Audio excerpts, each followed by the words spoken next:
Hello, नमस्कार, आदाब, सत श्री अकाल, गुड मॉर्निंग दोस्तों। जीएस वाले भैया आपका हार्दिक स्वागत एवं अभिनंदन करते हैं। तो दोस्तों हम लोग यहाँ पर आरओ का फुल प्रैक्टिस सेट करा रहे थे, जिसमें हम लोगों ने अभी तक ध्येय आईएएस के पूरे 20 प्रैक्टिस सेट, जिसमें 10 हिंदी के और 10 जीएस के अपलोड कर दिए हैं। ये दोस्तों जीएस वर्ल्ड का 5वां प्रैक्टिस सेट है, जिसमें हम लोगों ने 4 practice set full subjective wise इतिहास, भूगोल, पॉलिटिकल साइंस और इकोनॉमिक्स के सब्जेक्टिव वाइज कर लिए हैं। ये 5वां प्रैक्टिस सेट है जनरल साइंस का, इसमें पूरे जनरल साइंस के क्वेश्चन हैं। इसके बाद दोस्तों हम लोगों का टोटल पूरा ओवरऑल प्रैक्टिस सेट शुरू हो जाएगा दोस्तों, ठीक है।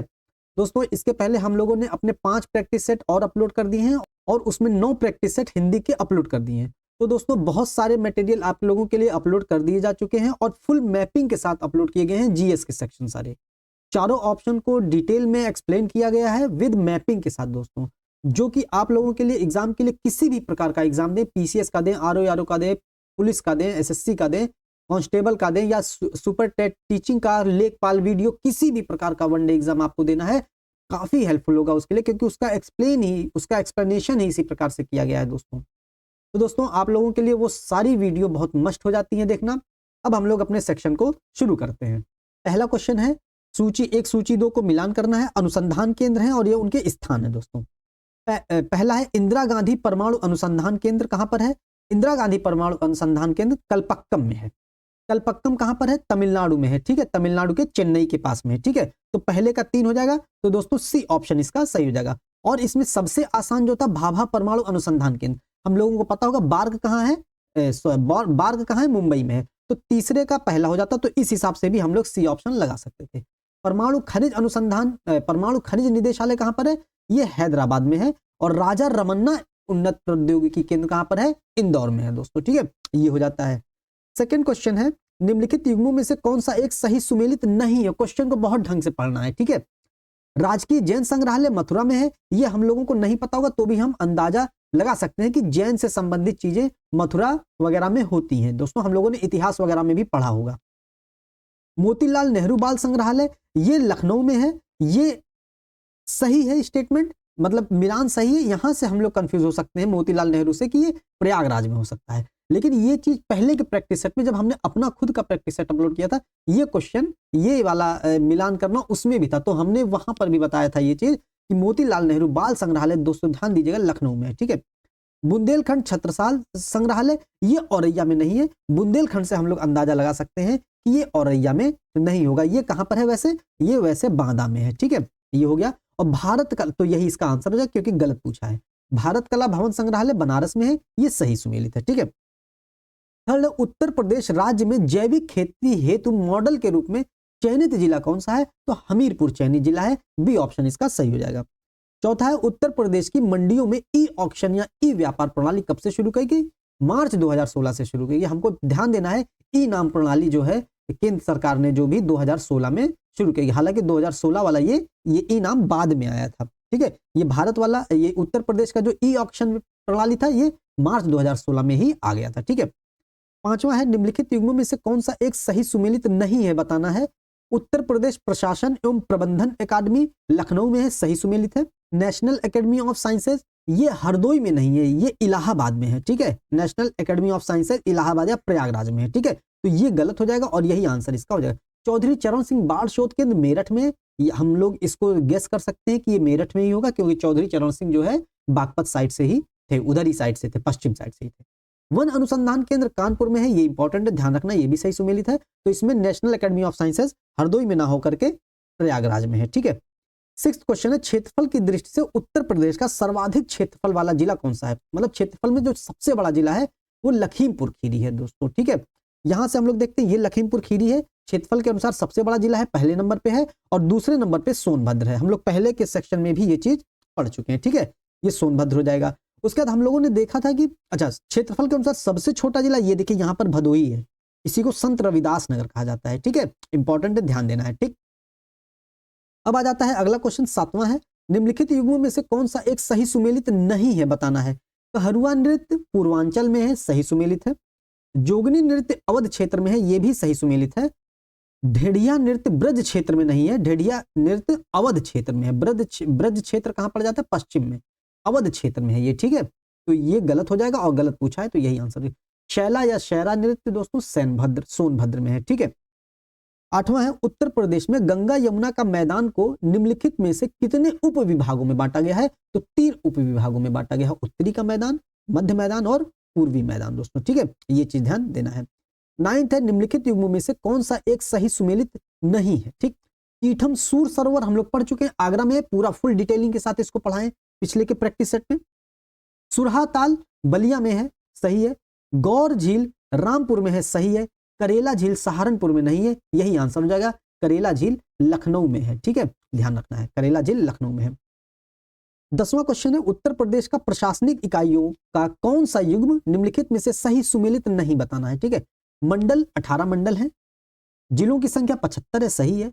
नगर एवं नगर समूह 9150 नहीं है, 915 है, ठीक है, एक जीरो एक्स्ट्रा जोड़ दिया इसमें, ठीक है। और ग्राम पंचायत 59,073 है, तो ये भी सही है। और कौन सा नहीं सही है? तो नहीं सही है, सी नहीं सही है, और गलत वाला ही पूछा है तो सी ऑप्शन सही हो जाएगा। 11वां है निम्नलिखित युग्मों में से कौन सा एक सही सुमेलित नहीं बताना है? ठीक है, सही सुमेलित नहीं है। कला एवं शिल्प महाविद्यालय लखनऊ में है, सही सुमेलित है। भारत कला भवन वाराणसी में है, ये भी सही है। राष्ट्रीय कथक संस्थान कानपुर में नहीं है, राष्ट्रीय कथक संस्थान लखनऊ में है, ठीक है, ये ध्यान देना है। और उत्तर प्रदेश राज्य की अभिलेखागार प्रयागराज में, ये भी सही है। तो कौन सा सही सुमेलित नहीं है? राष्ट्रीय कथक संस्थान कहां पर है? लखनऊ में है, ठीक। 12वां है निम्नलिखित युग्मों में से कौन सा एक सही सुमेलित नहीं है बताना है? क्षेत्रीय साइंस सिटी लखनऊ में है, सही है। नॉलेज पार्क ग्रेटर नोएडा में है, सही है। ट्रॉनिका सिटी गाजियाबाद में है, सही है। प्लास्टिक सिटी मेरठ में नहीं है, प्लास्टिक सिटी औरैया को कहते हैं दोस्तों, ठीक है, ये हो जाता है, तो डी ऑप्शन इसका आंसर हो जाएगा, ठीक है। 13वां क्वेश्चन है निम्नलिखित में से निम्नलिखित कथनों पर विचार करना है। जल की विशिष्ट ऊष्मा क्षमता वायु से अधिक होती है, सही स्टेटमेंट है, क्योंकि जल देर से गर्म होता है और देर से ही ठंडा होता है, इस वजह से कहा जाता है कि जल की विशिष्ट ऊष्मा ज्यादा होती है वायु से, ठीक है। पानी सभी तापमानों पर गर्म होने पर फैलता है, ये गलत बात है, तो इसका सही कौन सा है? केवल एक सही हो जाएगा। पानी सभी तापमानों पर गर्म होने पर फैलता नहीं है, ये ध्यान दीजिएगा। अमूमन हम लोग समझते हैं कि पानी को तापमान पर हम गर्म करते हैं तो फैलता है, लेकिन इंपॉर्टेंट बात ये है, ध्यान देना है, 0 डिग्री से 4 डिग्री सेल्सियस, ये खेल है यहाँ पर, ठीक है। 0 डिग्री सेल्सियस पर पानी बर्फ बन जमता है, ये हम लोगों को पता है। 0 डिग्री से जब 4 डिग्री सेल्सियस पर हम लोग जाते हैं तो क्या होता है? पानी जो होता है फैलता नहीं है, पानी सिकुड़ता है, पानी सिकुड़ेगा, ठीक है। और जब पानी 0 से 4 डिग्री सेल्सियस तक जाएगा, 4 डिग्री सेल्सियस पर हो जाता है, तो पानी सबसे ज्यादा सिकुड़ा हुआ होता है।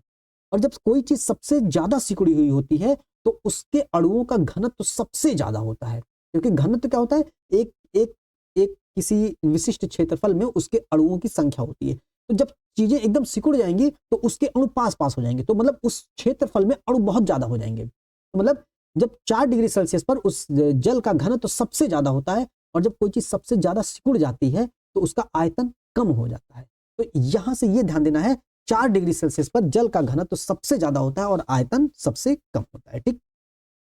14th है इलास्टो कैलोरिक प्रभाव निम्नलिखित में से किससे संबंधित है? तो इलास्टिक कैलोरिक प्रभाव जो होता है वो शीतलक से संबंधित है, ठीक है, ये हमको ध्यान देना है। ये एसी और रेफ्रिजरेटर में यूज होता है। जैसे एसी और रेफ्रिजरेटर में हम लोग कूलेंट के लिए, रेफ्रिजरेंट के लिए द्रव का यूज करते हैं, तो ये द्रव को प्रतिस्थापित कर देता है, द्रव के यूज को कम कर देता है, द्रव रेफ्रिजरेंट के यूज को कम करके इलास्टो कैलोरिक प्रभाव जो है रेफ्रिजरेंट में यूज किया जाता है, तो इसका शीतलक आंसर हो जाएगा, ठीक है।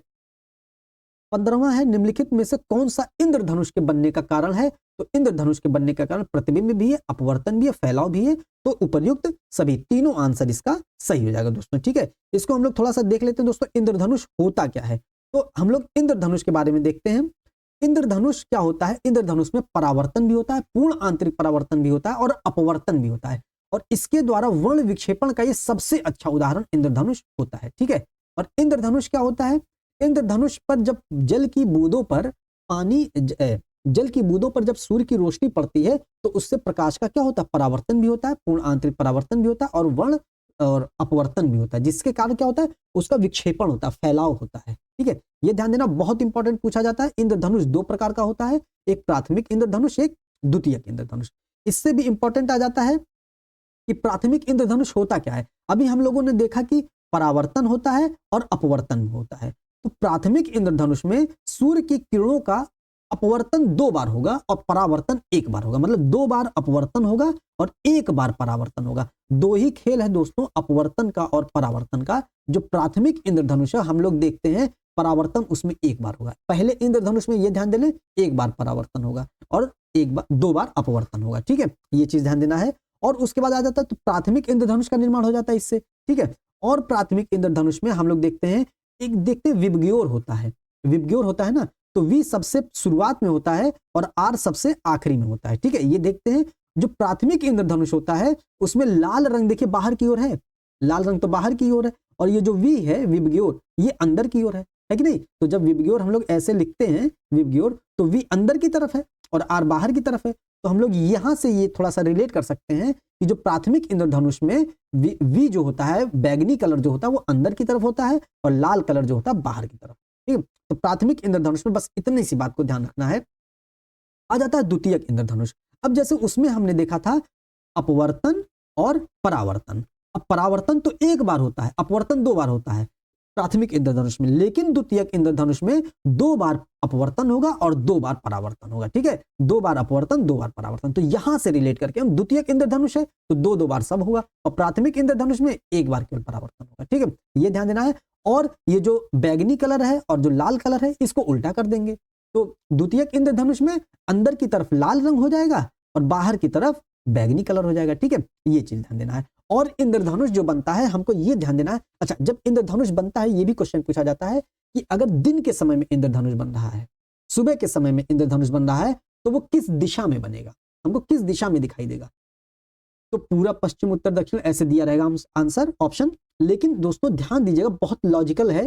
तो जब सुबह के समय जो इंद्रधनुष बनेगा वो हमेशा पश्चिम दिशा की तरफ बनेगा, हमेशा पश्चिम की तरफ दिखाई देगा। क्यों? क्योंकि सूर्य कहां से निकलता है, सूर्य पूरब से निकलेगा। तो जब सूर्य पूरब से निकलेगा तो उसकी रोशनी पश्चिम की तरफ जाएगी, तो पश्चिम की तरफ हमको इंद्रधनुष दिखाई देगा, ठीक है।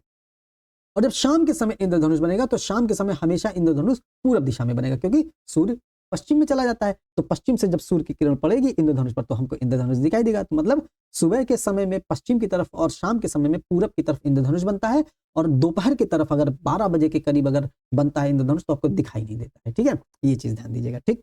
और यहां से एक चीज ध्यान देना, द्वितीयक इंद्रधनुष प्राथमिक इंद्रधनुष की अपेक्षा कुछ धुंधला दिखाई पड़ता है। द्वितीयक है तो भैया धुंधला दिखाई पड़ेगा, क्यों? क्योंकि इसमें 2 बार परावर्तन हो रहा है, परावर्तन 2 बार हो रहा है, इसीलिए कुछ हमको धुंधला दिखाई देता है, ठीक है। 16th क्वेश्चन देखते हैं। प्लास्टिक माइक्रोबीड्स जो होते हैं निम्नलिखित में से किस कॉस्मेटिक उत्पाद में पाए जाते हैं? तो टूथपेस्ट में भी पाए जाते हैं, सनस्क्रीन में भी पाए जाते हैं और फेशियल स्क्रब में भी पाए जाते हैं। तो प्लास्टिक माइक्रोबीड्स जो होते हैं वो छोटे छोटे टुकड़े होते हैं, ये तो उपर्युक्त सभी आंसर हो जाएगा, ठीक है। 17th है अमोनियम नाइट्रेट के संबंध में निम्नलिखित कथनों पर विचार करना है। अमोनियम नाइट्रेट क्या होते हैं? इसकी उपयोगिता विस्फोटक और उर्वरक बनाने में किया जाता है। बिल्कुल सही स्टेटमेंट है, ध्यान दीजिएगा, अमोनियम नाइट्रेट का यूज विस्फोटक और उर्वरक बनाने में किया जाता है, ठीक है। सेकंड है यह अपने आप नहीं जलता बल्कि ऑक्सीजन के स्रोत के रूप में कार्य करता है जो अन्य सामग्रियों के दहन को तेज कर सकता है, यह भी सही है। तो दोनों स्टेटमेंट इसके सही हो जाएंगे, ठीक है। ध्यान देना, अमोनियम नाइट्रेट ज्वलन में विस्फोटक और उर्वरक के रूप में काम आता है, अभी आगे भी मिलेगा हम लोगों को, ठीक है। 18th क्वेश्चन है निम्नलिखित में से कौन सा कैल्शियम नाइट्रेट का संभावित अनुप्रयोग है? कैल्शियम नाइट्रेट मतलब इसमें कैल्शियम भी है और इसमें नाइट्रोजन भी है, ठीक है। कृषि उर्वरक के रूप में नाइट्रोजन का उपयोग किया जाता है, ठीक है, कैल्शियम का भी किया जाता है। कैल्शियम मतलब सूक्ष्म पोषक तत्व, वृहद पोषक तत्व में कैल्शियम वृहद पोषक तत्व में आता है, ठीक है। अपशिष्ट जल उपचार के लिए भी उपयोग किया जाता है। बेकिंग सोडा के रूप में नहीं किया जाता है, बेकिंग सोडा का मतलब खाने वाला सोडा है कि नहीं, इसको क्या कहते हैं? सोडियम बाइकार्बोनेट, ठीक है, ये होता है। तो बेकिंग सोडा के रूप में सोडियम बाइकार्बोनेट का यूज किया जाता है। तो इसका आंसर क्या हो जाएगा? 1 और 2, ठीक है, 1 और 2 सही हो जाएगा। 19th फास्फीन गैस के संबंध में निम्नलिखित कथनों पर हमको विचार करना है। फास्फीन गैस, ठीक है, यह एक रंगहीन ज्वलनशील गैस है, सही स्टेटमेंट है। यह कृत्रिम रूप से उत्पादित गैस है और प्राकृतिक रूप से उत्पन्न नहीं होता है, गलत बात है ये, ठीक है। तो पहला स्टेटमेंट केवल सही हो जाएगा, यह एक रंगहीन ज्वलनशील गैस है। यह फास्फीन जो होता है यह फास्फोरस का प्राकृतिक गैस वाहक है, फास्फोरस का प्राकृतिक गैस वाहक है ये, ठीक है। और ये जो हम लोग पढ़ते हैं ना भू रासायनिक चक्र में ये फास्फीन जो होता है फास्फोरस की हेल्प करता है, ठीक है। फास्फीन ही फास्फोरस की हेल्प करता है भू रासायनिक चक्र में दोस्तों, ठीक है। तो ये प्राकृतिक रूप से भी पाया जाता है, ठीक है। तो यहाँ गलत स्टेटमेंट हो जाएगा दूसरा वाला, ठीक। 20th है नदियों में झाग उत्पन्न होने के निम्नलिखित में से कौन सा कारण होता है? क्षयकारी कार्बनिक पदार्थों से निकलने वाले फैटी एसिड, सही स्टेटमेंट है। जल निकायों में डिटर्जेंट का निर्माण, ये भी सही स्टेटमेंट है, तो दोनों इसका सही हो जाएगा। ठीक, 21वां है अमोनिया। अब देखिए, अभी पिछले में अमोनियम नाइट्रेट आया था, एक ज्वलनशील विस्फोटक उर्वरक के रूप में। ठीक, अमोनिया का संबंध निम्नलिखित कथनों पर विचार करने हैं। यह उर्वरक उद्योग का एक प्रमुख घटक है, सही है, अभी हम लोग पढ़ चुके थे कि विस्फोटक और उर्वरक के रूप में। ठीक है, तो उर्वरक, इसका उर्वरक के रूप में भी प्रयोग होता है और इसका विस्फोटक के रूप में भी प्रयोग होता है। ठीक है, ये हो गया। अमोनिया की उच्च सांद्रता के संपर्क में आने से श्वसन संबंधी परेशानी हो सकती है, सही स्टेटमेंट है, तो इसका दोनों सही हो जाएगा। ठीक है, अब अमोनिया का जो उपयोग किया जाता है उर्वरक के रूप में किया जाता है, विस्फोटक के रूप में किया जाता है और कीटनाशक के रूप में किया जाता है और रेफ्रिजरेंट के रूप में भी किया जाता है। ठीक है, रेफ्रिजरेंट के रूप में भी, और जल को शुद्ध करने के लिए भी किया जाता है। ठीक है, और दोस्तों बहुत इंपॉर्टेंट है, जल को शुद्ध करने के लिए अभी हम लोगों ने अमोनिया देखा, और जल को शुद्ध करने के लिए अल्ट्रावायलेट रेस का भी प्रयोग किया जाता है, क्लोरीन का भी यूज किया जाता है कि नहीं, और ओजोन का भी यूज किया जाता है, ओजोन गैस का भी यूज किया जाता है। ठीक है, बहुत इंपॉर्टेंट है, ये सब चीजें ध्यान रखनी है। हम लोगों को जल को शुद्ध करने के लिए अभी तक पता होगा, अल्ट्रावायलेट पता होगा, क्लोरीन पता होगा, ओजोन भी पता होगा, लेकिन एक नई चीज मिली, अमोनिया। तो अमोनिया ध्यान रखना है और अपने नोट्स में इसको ऐड भी करना है। ठीक है, ये चीज हो गया। 22 है इथेफान। इथेफान निम्नलिखित में से किससे संबंधित है? तो इथेफान फलों को पकाने से संबंधित है। ठीक है, हम लोग ये देखते होंगे दोस्तों, जो इथेफॉन है ना, ये ठोस रूप में होता है, और फल पकाने वाला एक हार्मोन हम लोग पढ़े होंगे, एथिलीन पढ़े होंगे, है कि नहीं? एथिलीन, एथिलीन गैस रूप में होता है। ठीक, एथिलीन गैस रूप में होता है। ये इथेफॉन ही होता है जो एथिलीन, इथेफॉन जब पेड़ पौधों को दिया जाता है तो इथेफॉन को ठोस रूप में पेड़ पौधे जल्दी एब्जॉर्व कर लेते हैं, जल्दी उसको ले लेते हैं, फिर वो जो है एथिलीन गैस को छोड़ते हैं। ठीक है, तो यहां से ये चीज ध्यान देनी है, तो फलों को पकाने वाला एजेंट है ये। ठीक, 23 है हेपेटाइटिस सी के संबंध में निम्नलिखित कथनों पर विचार करना है। यह लीवर कैंसर का एक प्रमुख कारण है। हेपेटाइटिस सी से यकृत कैंसर होता है, सही बात है। ठीक है, यह संक्रमित व्यक्ति के खून के संपर्क में आने से फैल सकता है, यह भी सही स्टेटमेंट है, तो सी इसका सही हो जाएगा, 1 और 2 दोनों। ठीक, 24वां क्वेश्चन है निम्नलिखित में से किस देश ने बड़े पैमाने पर निवेश परियोजनाओं को आकर्षित करने के लिए गोल्डन लाइसेंस लॉन्च किया है? पहले के प्रैक्टिस सेट में भी लगा चुके हैं, बहरीन ने किया है। ठीक है, और बहरीन को फारस की खाड़ी का मोती भी कहा जाता है कि नहीं, पढ़े हम लोग। 25वां है नवीन और नवीकरणीय ऊर्जा मंत्रालय के अनुसार भारत किस वर्ष तक दुनिया का दूसरा सबसे बड़ा सौर ऊर्जा निर्माता बन सकता है? तो 2026 तक। ठीक है, और इसके संबंध में एक चीज हम लोगों को और देखना है, भारत की जो योजना है 2030 तक 10 गीगावाट से 50 गीगावाट विद्युत उत्पादन करना है सोलर सिस्टम से, सौर ऊर्जा से। ठीक है, ये हो गया। और जहां सौर ऊर्जा आ जाता है, हम लोगों को तुरंत एक चीज आती है, ISA, international solar alliance. International solar alliance Bharat और फ्रांस के बीच में किया गया था। इसका जो हेडक्वार्टर है, हेडक्वार्टर गुरुग्राम हरियाणा में है। ठीक है, हम लोग ये देखते हैं, और इसकी स्थापना जो हुई थी पेरिस समझौते के तहत हुई थी, और पेरिस समझौता हम लोग देखते हैं 2015 में हुआ था। ये COP 21 की बात है। ठीक है, बहुत इंपॉर्टेंट, COP 21 में 2015 में COP 21 हुआ था, 2015 में, उसी में पेरिस समझौता हुआ था, उसी में ISA, इंटरनेशनल सोलर अलायंस की स्थापना भारत और फ्रांस ने मिलकर के किया था। इस चीज का हेडक्वार्टर गुरुग्राम में। और एक चीज ध्यान देनी है, जो पेरिस समझौता हुआ था, ये किसके तत्वाधान में हुआ था? ये COP 21 है। COP 21 मतलब कॉन्फ्रेंस ऑफ पार्टीज 21। इसका मतलब क्या है कि जो रियो सम्मेलन हुआ था 1992, जिसको एजेंडा 21 भी कहते हैं, एजेंडा 21 भी कहते हैं, तो एजेंडा 21 ने क्या था कि 21वीं शताब्दी को जलवायु परिवर्तन से बचाना, 2 डिग्री सेल्सियस तापमान से ज्यादा तापमान को बढ़ने नहीं देना है, और कोशिश करना है कि 1.5 डिग्री सेल्सियस तापमान ना बढ़े। ठीक है, ये चीज है। और रियो डी जेनेरियो जो हुआ था, इसके तहत 3 सम्मेलन हुए थे, बहुत इंपॉर्टेंट है, ध्यान देना है। एक हुआ था UNCCD, एक हुआ था UNFCCC, United Nation framework convention on climate change, और UNCCD, United Nation convention to combat desertification, और एक हुआ था UNCBD, United Nation convention of biodiversity. ये हो गया। तो ये जो UNFCCC है ना, इसमें, इसके तहत ये रियो डी जेनेरियो सम्मेलन हुआ था, और इसका पहला जो सम्मेलन हुआ था 1995 में हुआ था, सॉरी। ठीक है, 1995 में बर्लिन में हुआ था, जापान में। ठीक है, पहला हुआ था। और तीसरा हुआ था क्योटो में 1997 में। 1997 में क्योटो में हुआ था तीसरा, इसी में क्योटो प्रोटोकॉल आया था। ठीक है, ये चीज हम लोगों को ध्यान देनी है। और अच्छा, हर वर्ष होता है, ये प्रत्येक वर्ष होता है, एक वर्ष में एक बार होता है। तो 1995 में पहला हुआ, तो मतलब पहला हुआ 1995 में, तो 2000 तक 6 हुए और 2015 में 15 6 21 हो गए। तो ये कोप 21 दोस्तों 2015 का पेरिस सम्मेलन से संबंधित है दोस्तों। तो ये चीज हम लोगों को ध्यान देना है। अब हम इसको कर रहे हैं डिलीट, ठीक है। तो ये सब चीजें आप नोट कर लीजिए, इसको बहुत इंपॉर्टेंट है, ध्यान दीजिएगा, ठीक है। 26वां है, पहला डिजिटल रेडियो स्टेशन रेडियो संगवारी का उद्घाटन किस राज्य में किया गया? तो बहुत इंपॉर्टेंट है, छत्तीसगढ़ राज्य में किया गया, ठीक है। 27वां है, मानव वन्य जीव संघर्ष पर वैश्विक शिखर सम्मेलन 2023 कहां पर आयोजित किया गया? तो ऑक्सफोर्ड में आयोजित किया गया। बहुत इंपॉर्टेंट है, IUCN के द्वारा आयोजित किया गया और IUCN, FAO और UNDP के द्वारा आयोजित किया गया था। बहुत इंपॉर्टेंट है, इन तीनों ने मिलकर के मानव वन्यजीव संघर्ष पर वैश्विक सम्मेलन 2023 का आयोजन किया। अब इसके पहले हम लोग बता चुके हैं IUCN की स्थापना 1948 में हुई थी और ये जो रेड डाटा बुक प्रकाशित करना शुरू की 1964 से प्रकाशित करना शुरू की, ठीक है। बहुत इंपॉर्टेंट है। और IUCN का जो हेडक्वार्टर है वो ग्लैंड में है, स्विट्जरलैंड में, ठीक है।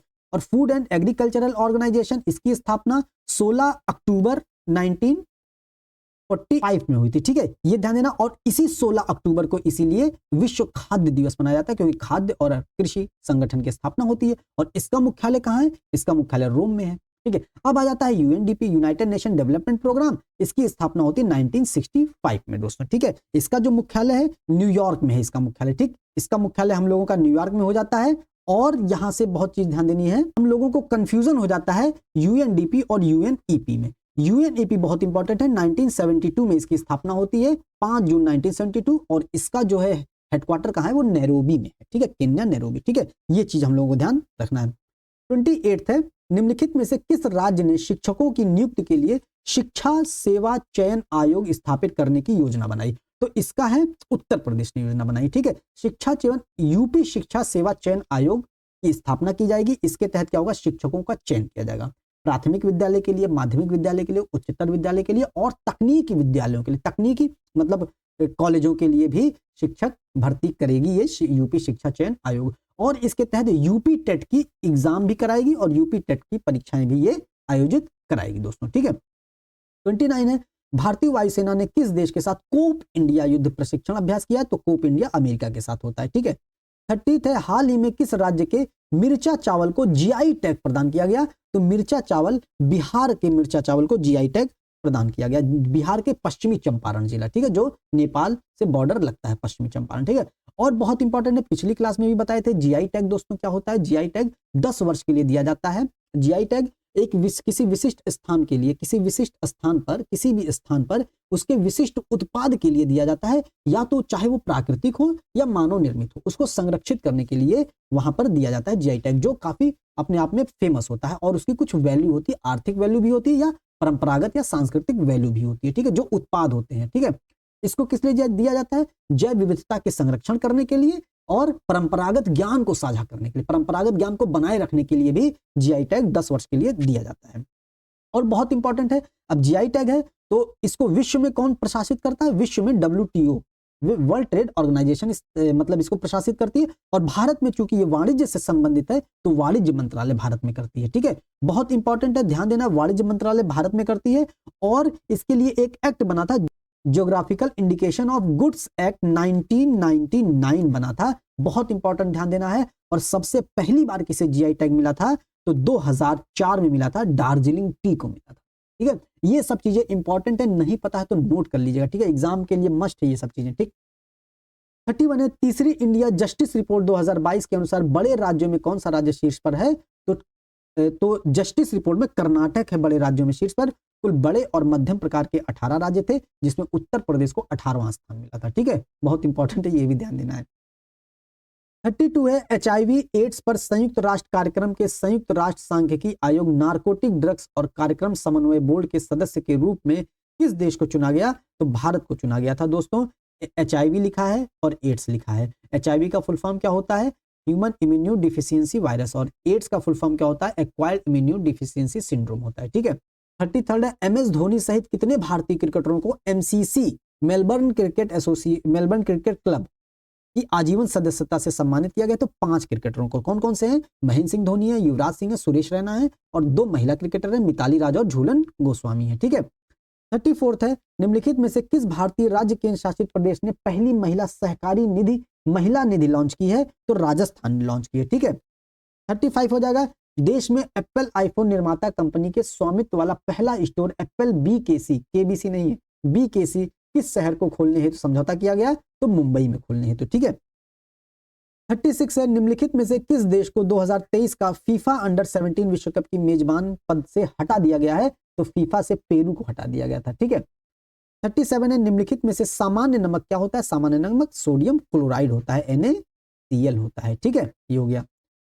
38 है, घरों में उपयोग किए जाने वाले क्षतिग्रस्त CFL और फ्लोरोसेंट ट्यूबों में किस प्रकार की विषाक्त वाष्प प्राप्त होती है? तो पारा होती है। ठीक है, पारा से मिनीमाता नामक रोग भी होता है। ठीक, 39 है, पौधों में निषेचन के बाद अंडाशय निम्नलिखित में से किस में विकसित होता है? तो अंडाशय दोस्तों बीज में विकसित होता है, नहीं सॉरी, अंडाशय फल में विकसित होता है और बीज में बीजांड विकसित होता है। ठीक है, दांतों में बढ़ी हुई छवि देखने के लिए दंत चिकित्सकों द्वारा किस प्रकार के दर्पण का उपयोग किया जाता है? तो अवतल दर्पण का। नाक कान गला वाले जो डॉक्टर होते हैं उसके लिए अवतल दर्पण का प्रयोग किया जाता है, और जो टॉर्च जलाने के लिए भी दर्पण अवतल दर्पण का प्रयोग किया जाता है, जो टॉर्च की स्क्रीन होती है। ठीक है, और जो गाड़ियों की हेडलाइट होती है उसमें भी जो है अवतल दर्पण का प्रयोग किया जाता है।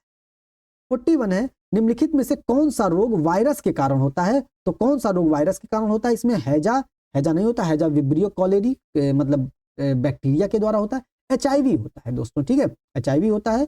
और पेचिस दोस्तों प्रोटोजोआ के कारण होता है, एंटेमीबा हिस्टोलिटिका। और 6 रोग भी बैक्टीरिया के कारण होता है, माइकोबैक्टीरियम ट्यूबरक्लोसिस दोस्तों। ठीक है, थोड़ा सा हम लोग यहाँ पर ये ध्यान दे लेंगे, ये है बीमारियां जो कि वायरस से होने वाली बीमारियां हैं। ठीक है, तो एड्स दोस्तों HIV वायरस से होता है। एड्स के वायरस का क्या नाम है? HIV वायरस है।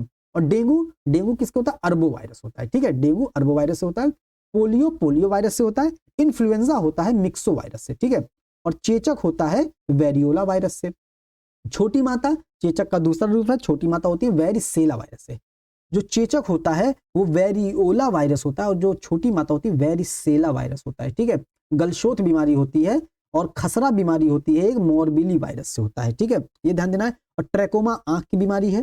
हेपेटाइटिस सी या पीलिया होता है यकृत में होता है, यकृत प्रभावित होता है। और रेबीज दोस्तों क्या होता है? रेबीज रेब्डो वायरस से प्रभावित होता है। ठीक है, रेबीज किससे प्रभावित होता है? रेब्डो वायरस से। ठीक,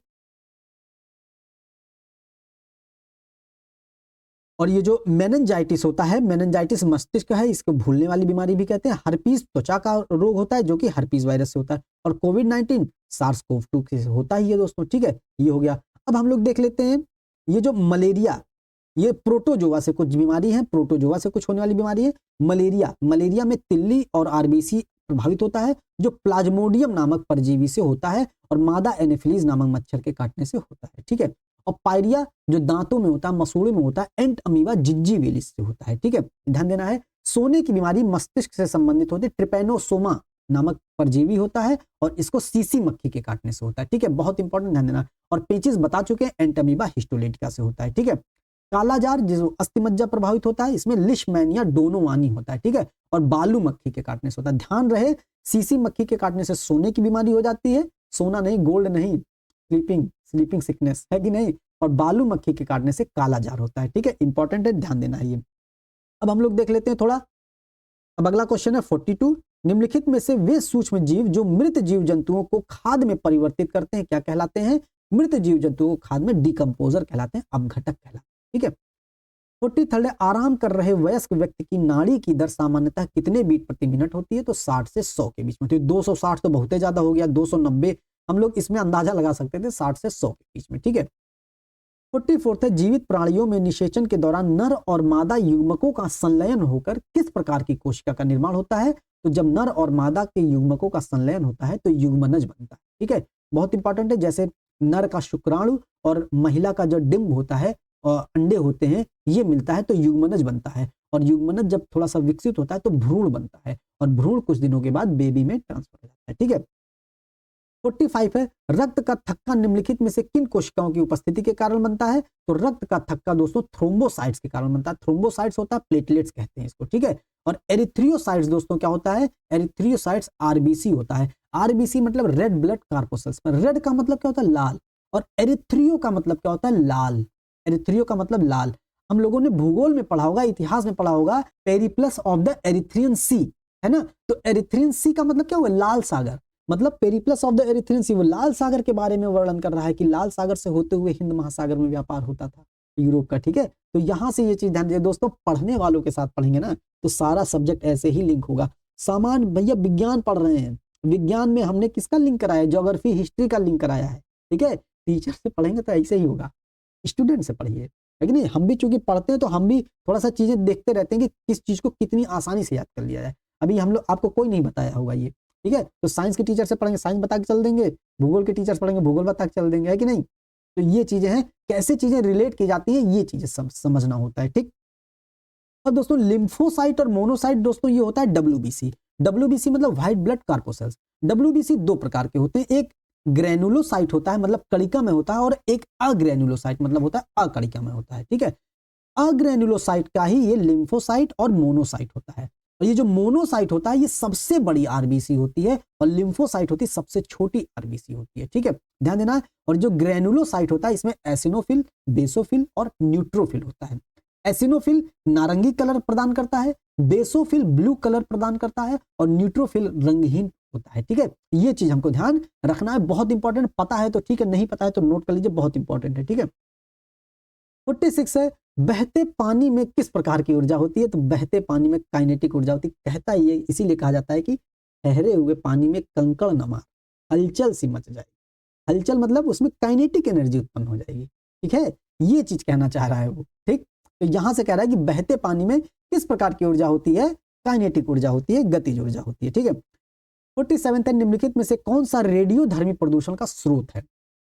परमाणु रिएक्टर में प्रयुक्त ईंधन से उत्पन्न प्रदूषण, यही है रेडियोधर्मी। ठीक है, अनुपचारित घरेलू सीवत से कहां पर रेडियोधर्मी प्रदूषण होता है। ईंधन अधूरा दहन, अधूरे दहन ईंधन से क्या होता है, अधूरे दहन ईंधन से कार्बन मोनोऑक्साइड निकलता है। ठीक है, हम लोग देखते हैं ना, जो लोग बीड़ी सिगरेट पीते हैं, हुक्का पीते हैं, उसमें से कार्बन मोनोऑक्साइड निकलता है, अर्ध आधा दहन होता है। ठीक है, और हम लोग देखते हैं जब हम लोग गाड़ी चलाते हैं, जो क्रॉसिंग बंद हो जाती है वहां पर जब गाड़ी खड़ी करते हैं, तो गाड़ी खड़ी होती है लेकिन अगर गाड़ी चालू है, गाड़ी स्टार्ट है लेकिन गाड़ी खड़ी है, तो वो वहां पर ईंधन का अर्ध दहन होगा और वहां पर भी कार्बन मोनोऑक्साइड निकलती है। और जब गाड़ी चलने लगती है, ठीक है, तो जब गाड़ी चलने लगती होती है ईंधन का पूर्ण दहन होता है, वहां पर कार्बन डाइऑक्साइड निकलती है। इसीलिए कहा जाता है जब गाड़ी खड़ी हो, क्रॉसिंग पर खड़ी हो, तो गाड़ी बंद करके, ठीक है, पोल्यूशन कम होगा। ठीक, यहां से हो जाए। उर्वरक और रासायनिक उद्योगों से उत्पन्न प्रदूषण से क्या होता है, यहां से भी वायु प्रदूषण और जल प्रदूषण होता है, और घरेलू सीवत से भी जल प्रदूषण होता है। तो इसका 47 का ए आंसर हो जाएगा। ठीक है, 48 है, गन पाउडर के निर्माण में निम्नलिखित में से किस गैर धातु का उपयोग किया जाता है। तो गन पाउडर के निर्माण में सल्फर का उपयोग किया जाता है, जो कि एक गैर धातु है। ठीक,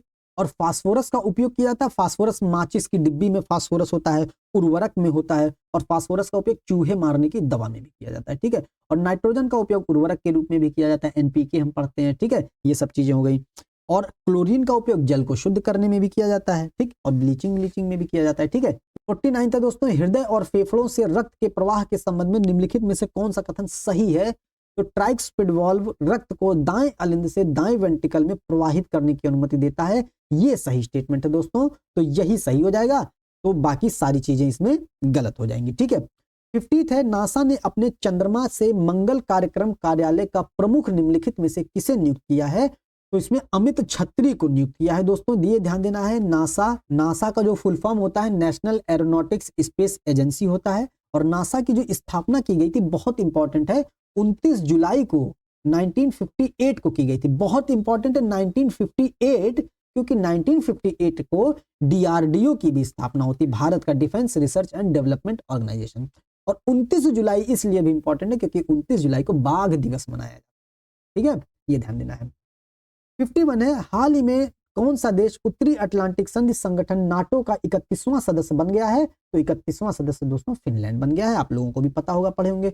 52 है, निम्नलिखित में से किस राज्य ने शहरी शीतलन कार्यक्रम लागू करने के लिए संयुक्त राष्ट्र पर्यावरण कार्यक्रम यूएनईपी के साथ समझौते ज्ञापन पर हस्ताक्षर किया है। तो इसमें तमिलनाडु ने हस्ताक्षर किया है यूएनईपी के साथ। अभी यूएनईपी बता चुके हैं, यूएनईपी की स्थापना जो होती है, मतलब जो कार्यक्रम होता है 5 जून 1972 को होता है, और इसीलिए 5 जून को विश्व पर्यावरण दिवस मनाया जाता है। और इसका जो मुख्यालय है वो नैरोबी में है, केन्या में है। और अभी ऊपर के क्वेश्चन में ये जो फिनलैंड वाला क्वेश्चन था, जहां पर नाटो का 31वां सदस्य फिनलैंड बना, ये हम लोग पहले के प्रैक्टिस सेट में भी लगा चुके हैं। ठीक है, 53 है, हाल ही में भारतीय राष्ट्रीय अंतरिक्ष संवर्धन और प्राधिकरण केंद्र इन स्पेस द्वारा अंतरिक्ष प्रणाली डिजाइन प्रयोगशाला का उद्घाटन कहाँ किया गया? तो अहमदाबाद में किया गया है। ठीक है। 54 है, वार एंड वुमेन पुस्तक किसने लिखी है? तो वार एंड वुमेन पुस्तक दोस्तों M.A. हसन ने लिखी है। ये बहुत इंपॉर्टेंट पुस्तक है क्योंकि जब 1971 में पाक का युद्ध हुआ था भारत से, तो पाकिस्तान की सेना ने बंगाली महिलाओं का शोषण किया था, रेप किया था, तो उसी से संबंधित उन्हीं के दर्द को बयां कर रही है ये पुस्तक वार एंड वुमेन दोस्तों। ठीक है। 55 है, रानी कमलापति रेलवे स्टेशन जो हाल ही में खबरों में रहा है, निम्नलिखित में से किस शहर में स्थित है? तो रानी कमलापति रेलवे स्टेशन दोस्तों भोपाल में स्थित है। बहुत इंपॉर्टेंट है रानी कमलापति, क्योंकि दोस्तों रानी कमलापति होती हैं, वो विवाह करती हैं, वहां पे जो गोंड राजा होते हैं सूरत सिंह के पुत्र होते हैं, उनसे इनका विवाह होता है। पूरे पुत्र कौन होते हैं? निजाम शाह होते हैं पुत्र। ठीक है। क्योंकि निजाम शाह के दुश्मन भी लोग होते हैं, पारिवारिक दुश्मन भी लोग होते हैं, उनकी के परिवार वाले जो है इनको जहर देके मार देते हैं निजाम शाह को। और रानी कमलापति दोस्तों अफगान सरदार से सहायता लेती हैं जिसका नाम होता है दोस्त मोहम्मद।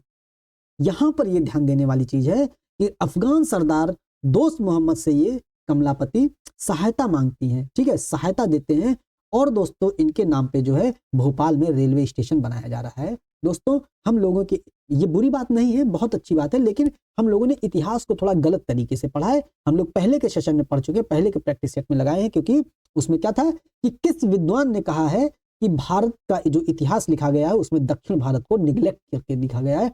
स्मिथ ने कहा है, हम लोग पिछले प्रैक्टिस सेट के क्वेश्चन में सॉल्व कर चुके हैं। यहां से ये ध्यान देना है क्योंकि इतिहासकारों ने अपने अनुसार जो है इतिहास लिखा है। ठीक है।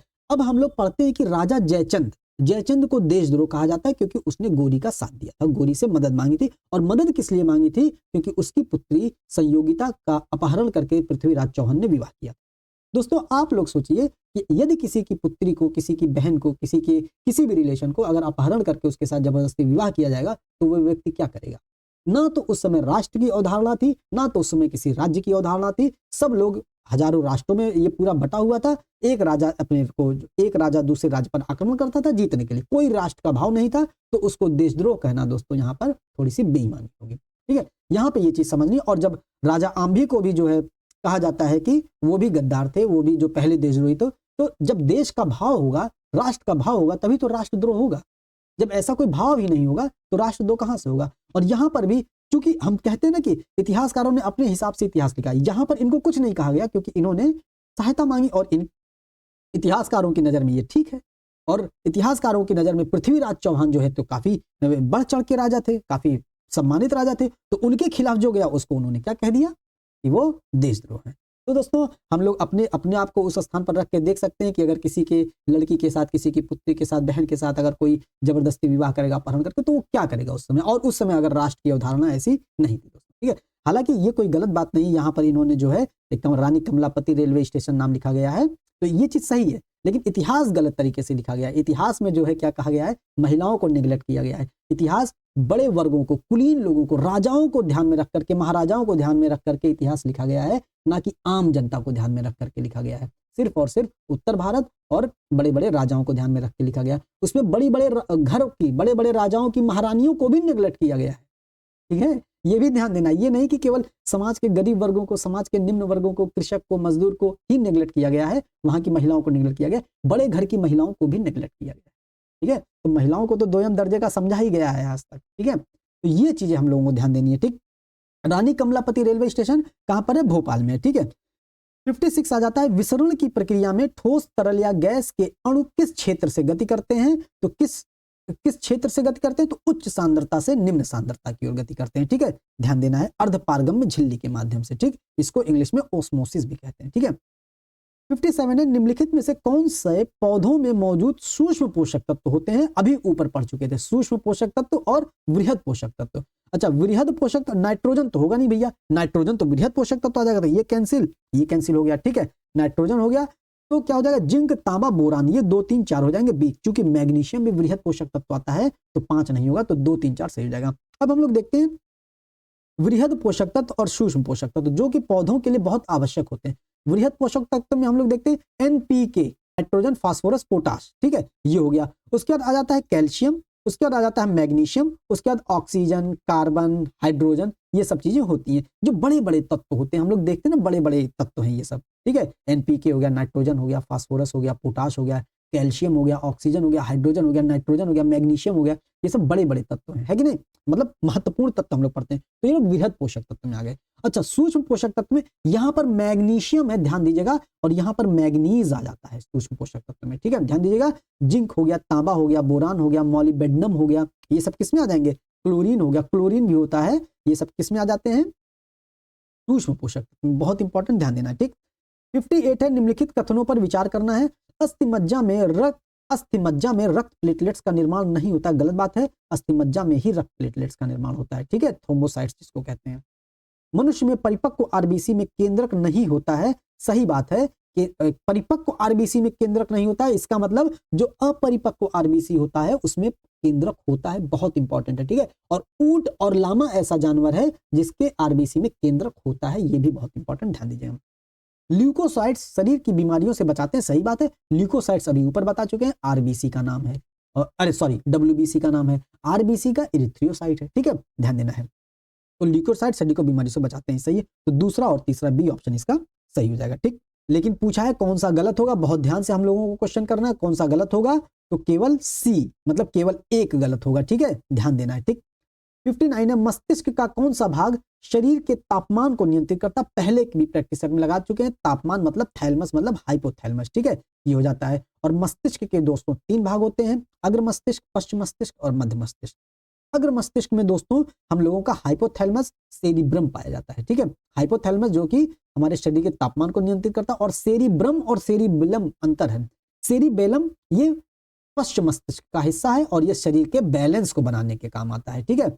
और जो हाइपोथैलेमस टेम्परेचर को नियंत्रित करता है, और आता है एक सेरिब्रम, सेरिब्रम, सेरिब्रम क्या होता है, हमारी सांवेगिक क्रियाओं को नियंत्रित करता है, ठीक है। और पीयूष ग्रंथि जो होती है, पीयूष ग्रंथि को मास्टर ग्रंथि भी कहा जाता है, ये हार्मोन को स्रावित करने का कार्य करती है, ठीक है। 60th है, विश्व भर में बच्चों के अंधेपन का प्रमुख कारण क्या है, अंधेपन का प्रमुख कारण बच्चों में विटामिन ए की कमी होती है। विटामिन ए का जो रासायनिक नाम होता है वो रेटिनॉल होता है, और इसकी कमी से जीरोफ्थैल्मिया रोग होता है, क्या होता है, जीरोफ्थैल्मिया होता है, ठीक है, जीरोफ्थैल्मिया या रतौंधी होता है, ठीक। ये हम लोग थोड़ा सा विटामिन का देख लेते हैं। विटामिन ए दोस्तों, विटामिन ए का रासायनिक नाम रेटिनॉल है, और इसकी कमी से रतौंधी रोग होता है, ठीक है। और विटामिन बी का रासायनिक नाम थायमीन है, जिससे बेरी रोग होता है। विटामिन बी2 राइबोफ्लेविन होता है रासायनिक नाम, इसकी कमी से त्वचा का फटना, आंखों का लाल होना, जिह्वा का फट जाना, विटामिन बी2 की कमी से होता है, राइबोफ्लेविन की कमी से। विटामिन बी3 का रासायनिक नाम निकोटिनामाइड या नियासिन है, बहुत इंपॉर्टेंट है। पेलाग्रा नामक रोग होता है जो कि त्वचा या दाद इसको कहते हैं, या 4D सिंड्रोम रोग कहते हैं, मनोभ्रंश हो जाता है, इसको पिछले प्रैक्टिस सेट में भी हम लोग पढ़ते हैं, ठीक है। P5B5 एंटोथेनिक एसिड होता है, इसकी कमी से बाल सफेद होता है, मंद बुद्धि हो जाती है, ठीक है। B6 का रासायनिक नाम पायरिडॉक्सिन है, इसकी B6 की कमी से एनीमिया होता है या त्वचा रोग हो जाता है, ठीक है। B7 का रासायनिक नाम बायोटिन है, और बायोटिन की कमी से लकवा या शरीर में दर्द या बालों का गिरना होता है, ठीक है। B11 फॉलिक एसिड है, एनीमिया की कमी, B9 होगा फॉलिक एसिड, ठीक है, B11 नहीं, B9 है फॉलिक एसिड, और B12 होगा साइनोकोबालामिन। B12 का रासायनिक नाम साइनोकोबालामिन है, इसकी कमी से भी एनीमिया होता है, पांडु रोग हो जाता है, ठीक है। और विटामिन सी का रासायनिक नाम एस्कॉर्बिक एसिड है, पता होगा, और इसकी कमी से स्कर्बी या मसूड़ों का फूलना ये सब हो जाते हैं, ठीक है। विटामिन डी का रासायनिक नाम कैल्सीफेरॉल है, बहुत इंपॉर्टेंट है, बच्चों में रिकेट्स होता है, और ऑस्टियोमलेशिया वयस्क में होता है, और ऑस्टियोपेरोसिस वृद्धों में होता है, ठीक है, ध्यान देना है। विटामिन ई का रासायनिक नाम टोकोफेरॉल है, इसकी कमी से जनन शक्ति में कमी आ जाती है। विटामिन के का रासायनिक नाम फिलोक्विनोल है, इसकी कमी से रक्त का थक्का नहीं बनता है दोस्तों, ठीक है, जो कि बहुत इंपॉर्टेंट होता है, रक्त का थक्का बनना शरीर के बाहर। 62 क्वेश्चन है, नहीं सॉरी 61 है, निम्नलिखित में से किस तत्व की उपस्थिति मानव त्वचा का रंग निर्धारित करती है, तो मेलानिन मानव की त्वचा का रंग निर्धारित करती है। और ये जो सेरोटोनिन है इसको हैप्पी हार्मोन्स कहते हैं, ठीक है। केराटिन दोस्तों, केराटिन क्या होता है, हमारे नाखूनों में, बालों में पाया जाता है, उसकी वृद्धि में सहायक होता है। और कैप्सेसिन दोस्तों, मिर्च का जो तीखापन होता है कैप्सेसिन के कारण, ठीक। 62 है, निम्नलिखित में से किस दर्पण का उपयोग वाहनों की हेडलाइट्स में किया जाता है, अभी पीछे एक्सप्लेनेशन में बता चुके हैं दोस्तों, तो अवतल दर्पण का प्रयोग किया जाता है दोस्तों। एक्सप्लेनेशन हमारा बहुत इंपॉर्टेंट है दोस्तों, यहीं से क्वेश्चन आएगा दोस्तों, ठीक है, और कहीं नहीं जाएगा क्वेश्चन बाहर, ठीक। 63 है, निम्नलिखित में से कौन सा पादप हार्मोन बीजों को अंकुरित करने का कारण बनता है, तो एथिलीन दोस्तों फल पकाने वाला हार्मोन है, अभी ऊपर पढ़ चुके थे एप्थॉन इसका, ठीक है, एथिलीन गैस होता है। साइटोकाइनिन कोशिका विभाजन में काम आता है, मतलब पेड़ पौधों की वृद्धि में सहायक होता है। मोटाई उपाई में सहायक होता है। ऑक्सिन पेड़ पौधों की लंबाई में सहायक होता है। जिब्रेलिन्स दोस्तों ये है पादप हार्मोन, बीजों को अंकुरित करने वाला हार्मोन जिब्रेलिन्स दोस्तों, ठीक है। 64 है निम्नलिखित में से ऊर्जा की इकाई क्या है? ऊर्जा की इकाई दोस्तों, ऊर्जा की इकाई जूल है और मीटर पर सेकंड गति या चाल का मात्रक होता है और पास्कल दाब का मात्रक होता है और केल्विन ताप का मात्रक, ठीक है। 65 है निम्नलिखित में से कौन डीएनए अनुक्रमों की व्यवस्था या सापेक्ष स्थिति का निर्धारण करके वैज्ञानिकों को लाभान्वित करेगा?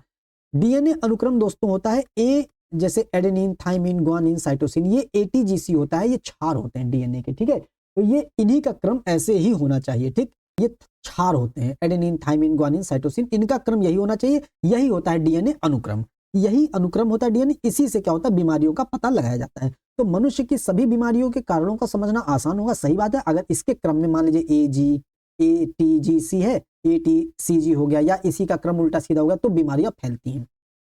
पशुधन की वंशावली का पता चल सकेगा, ये भी सही स्टेटमेंट है। तो कह रहा है कि कौन सा सही है, तो इसका दोनों सही हो जाएगा, ठीक। 66 है निम्नलिखित में से कौन सा सही सुमेलित है? विटामिन ई पेलाग्रा दोस्तों, पेलाग्रा नहीं होता विटामिन ई से, विटामिन B3 से पेलाग्रा होता है, ठीक है। निकोटिनामाइड या नियोसिन होता है B3 का रासायनिक नाम, ठीक है। तो अच्छा, विटामिन ई से जनन शक्ति कमजोर हो जाती है, ठीक है। विटामिन सी स्कर्बी, ये सही है। और विटामिन डी रिकेट्स, ये भी सही है, ठीक है। विटामिन सी का जो रासायनिक नाम होता है स्कॉर्बिक एसिड, और विटामिन डी का कैल्सीफेरॉल। विटामिन डी से कैल्शियम, तो कैल्सीफेरॉल, ठीक है। तो इसका क्या हो जाएगा, सही सुमेलित है। तो 2 और 3 सही सुमेलित है। 67 है मनुष्य के शरीर निम्नलिखित में से कौन सा रक्त का प्रमुख कार्य है? शरीर के विभिन्न ऊतकों तक ऑक्सीजन का संचरण, बिल्कुल सही बात है। हार्मोन को गंतव्य तक पहुंचाना, ये भी सही है। और शरीर के पीएच और तापमान को नियंत्रित करना दोस्तों, ये भी सही है। तो इसका डी ऑप्शन सही हो जाएगा, 1, 2, 3। 68 है निम्नलिखित में से कौन सा सही सुमेलित नहीं है? Baking soda, sodium hydrogen carbonate, ये सही सुमेलित है। ब्लू विट्रियल दोस्तों कॉपर सल्फेट होता है, तो 2 नहीं सुमेलित है। तो 2 नहीं सुमेलित है, ठीक है। तो 3 भी नहीं सुमेलित होगा क्योंकि उसका उल्टा लिख दिया गया है। कैलोमेल का मर्क्यूरियस क्लोराइड होता है, ठीक है। तो 2 और 3 नहीं सुमेलित है, तो यही आंसर हो जाएगा। और चिली साल्टपीटर सोडियम नाइट्रेट होता ही है, ठीक है। तो ये सही सुमेलित है। तो ब्लू विट्रियल क्या होता है, कॉपर सल्फेट, और कैलोमेल क्या होता है, मर्क्यूरियस क्लोराइड होता है, ठीक है।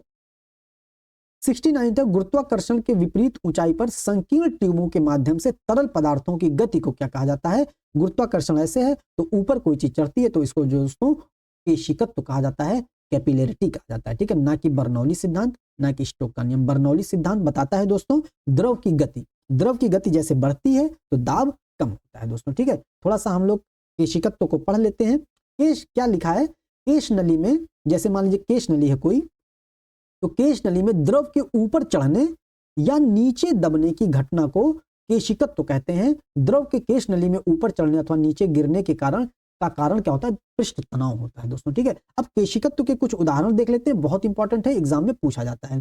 जैसे ब्लॉटिंग पेपर में स्याही का होता है शीघ्र सोख लेता है, इसलिए क्योंकि उसमें छोटे छोटे छिद्र बने होते हैं, वो केशनली का कार्य करते हैं, ठीक है। ब्लॉटिंग पेपर हो गया। लालटेन या लैंप की बत्ती देखते हैं ना, उसमें केशिकत्व के कारण ही तेल क्या होता है, ऊपर चढ़ता रहता है, ठीक है। ये हो गया। और पेड़ पौधों की शाखाओं में तनों व पत्तियों तक जल का आवश्यक लवण केशिकत्व की क्रिया के द्वारा ऊपर पहुंचता है। जल और लवण का जो है ऊपर पहुंचना पेड़ पौधों के तनों में, पत्तियों में, शाखाओं में, तो ये केशिकत्व के कारण होता है, ठीक है। और कृत्रिम उपग्रह के अंदर भारहीनता की अवस्था में यदि किसी केशनली को जल में खड़ा किया जाता है तो नली में चढ़ने वाले जल स्तंभ का प्रभावी भार शून्य हो जाता है और उसके कारण जल नली के दूसरे सिरे तक पहुंच जाएगा, जहां केशनली कितनी भी लंबी क्यों ना हो दोस्तों। मतलब जो कृत्रिम उपग्रह होता है उसमें केशनली कितनी भी लंबी क्यों ना हो, भारहीनता के कारण, केशिकत्व के कारण जो है जल जो है ऊपर पहुंच जाएगा, ठीक है। 5वां है वर्षा के बाद किसान अपने खेतों में जुताई कर देते हैं। हम लोग देखते हैं ना, इसका ये देखिए जमीन से जुड़ा एग्जाम्पल देखिए। वर्षा के बाद किसान अपने जब खेतों में जुताई कर देते हैं तो जब जुताई करते हैं तो मिट्टी भुरभुरी हो जाती है, मतलब उनकी जो नली एक दूसरे से जुड़ी होती है ना, बनी केशनलियां टूट जाती हैं। और केशनलियां जब टूट जाती हैं तो पानी ऊपर नहीं आ पाता है, और जब पानी ऊपर नहीं आता है तो वाष्पीकरण नहीं हो पाता है और मिट्टी में नमी बनी रहती है, ठीक है। ध्यान दीजिएगा। 6 है पेन का निब जो बीच से चिरा होता है, हम लोग देखते हैं ना जो स्याही वाला पेन होता है, चिरा होता है, उसमें छोटी सी बारीक केशनली बन जाती है और उसी के द्वारा निब से जो होता है स्याही पर आती है, ठीक है, नोक तक चढ़ जाती है। 7 इसका एग्जाम्पल कोशिकत्व के कारण केशिकत्व की क्रिया के कारण ही कॉफी पाउडर जल में बहुत शीघ्र घुल जाती है। ठीक है, कॉफी जो पाउडर होता है जल में कैसे घुल जाती है? केशिकत्व के कारण घुल जाती है। बहुत इंपॉर्टेंट है, ध्यान देना ये सब चीजें। ठीक है, 70th है, पीतल का रंग निम्नलिखित में से किस गैस के कारण बदरंग हो जाता है?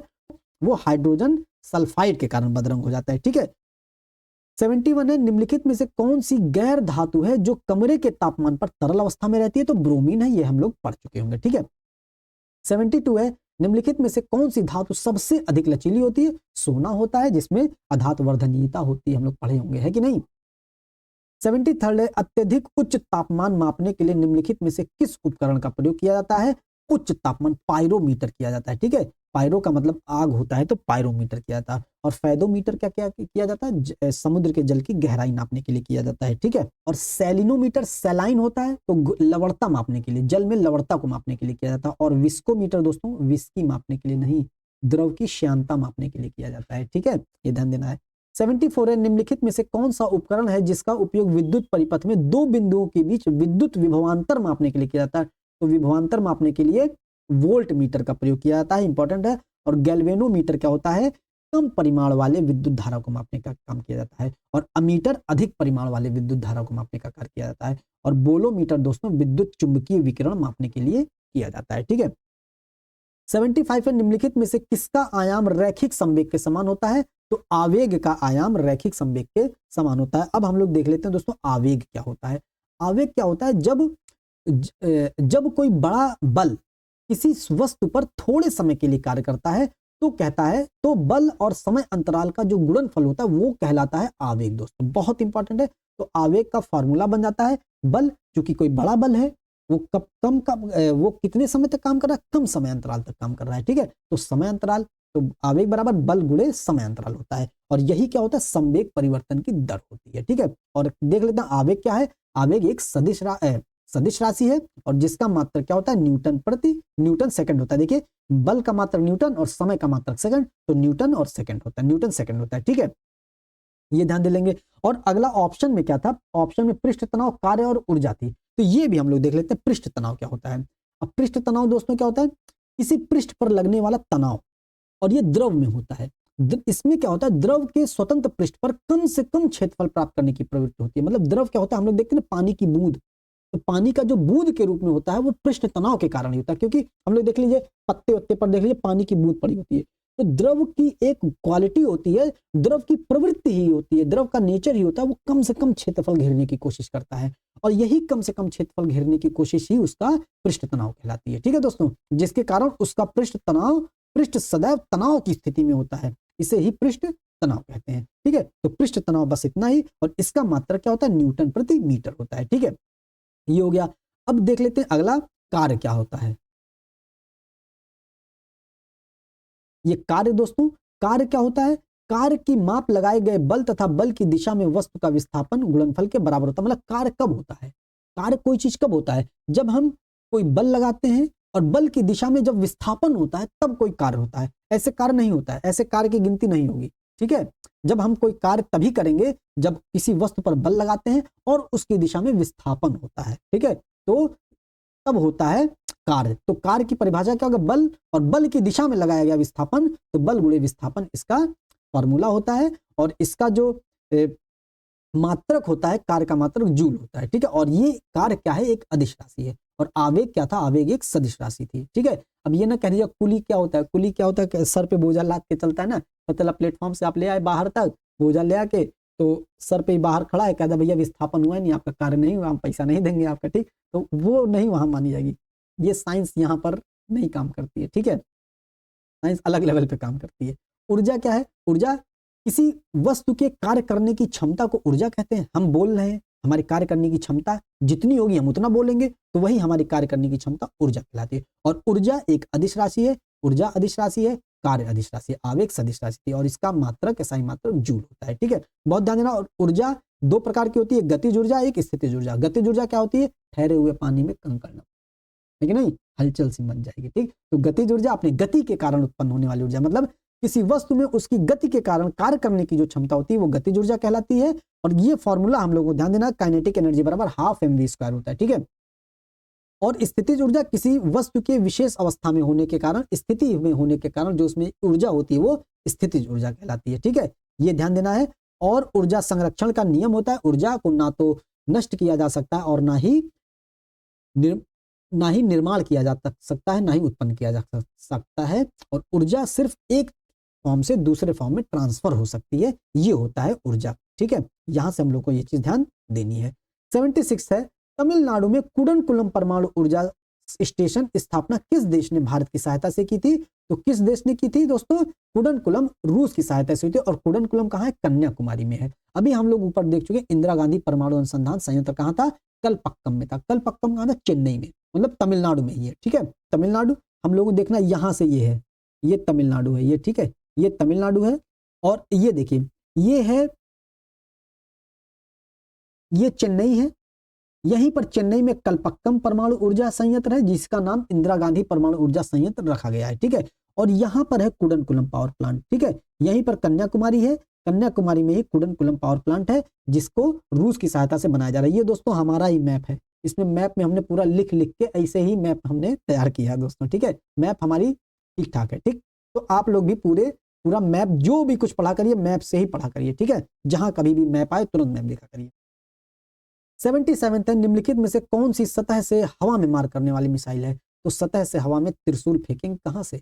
सतह से हवा में ही त्रिशूल फेंकेंगे तो हो जाएगा। ठीक है, और अग्नि मिसाइल, अग्नि आग कहां लगती है? आग जमीन पे लगती है, तो अग्नि क्या हो जाएगा?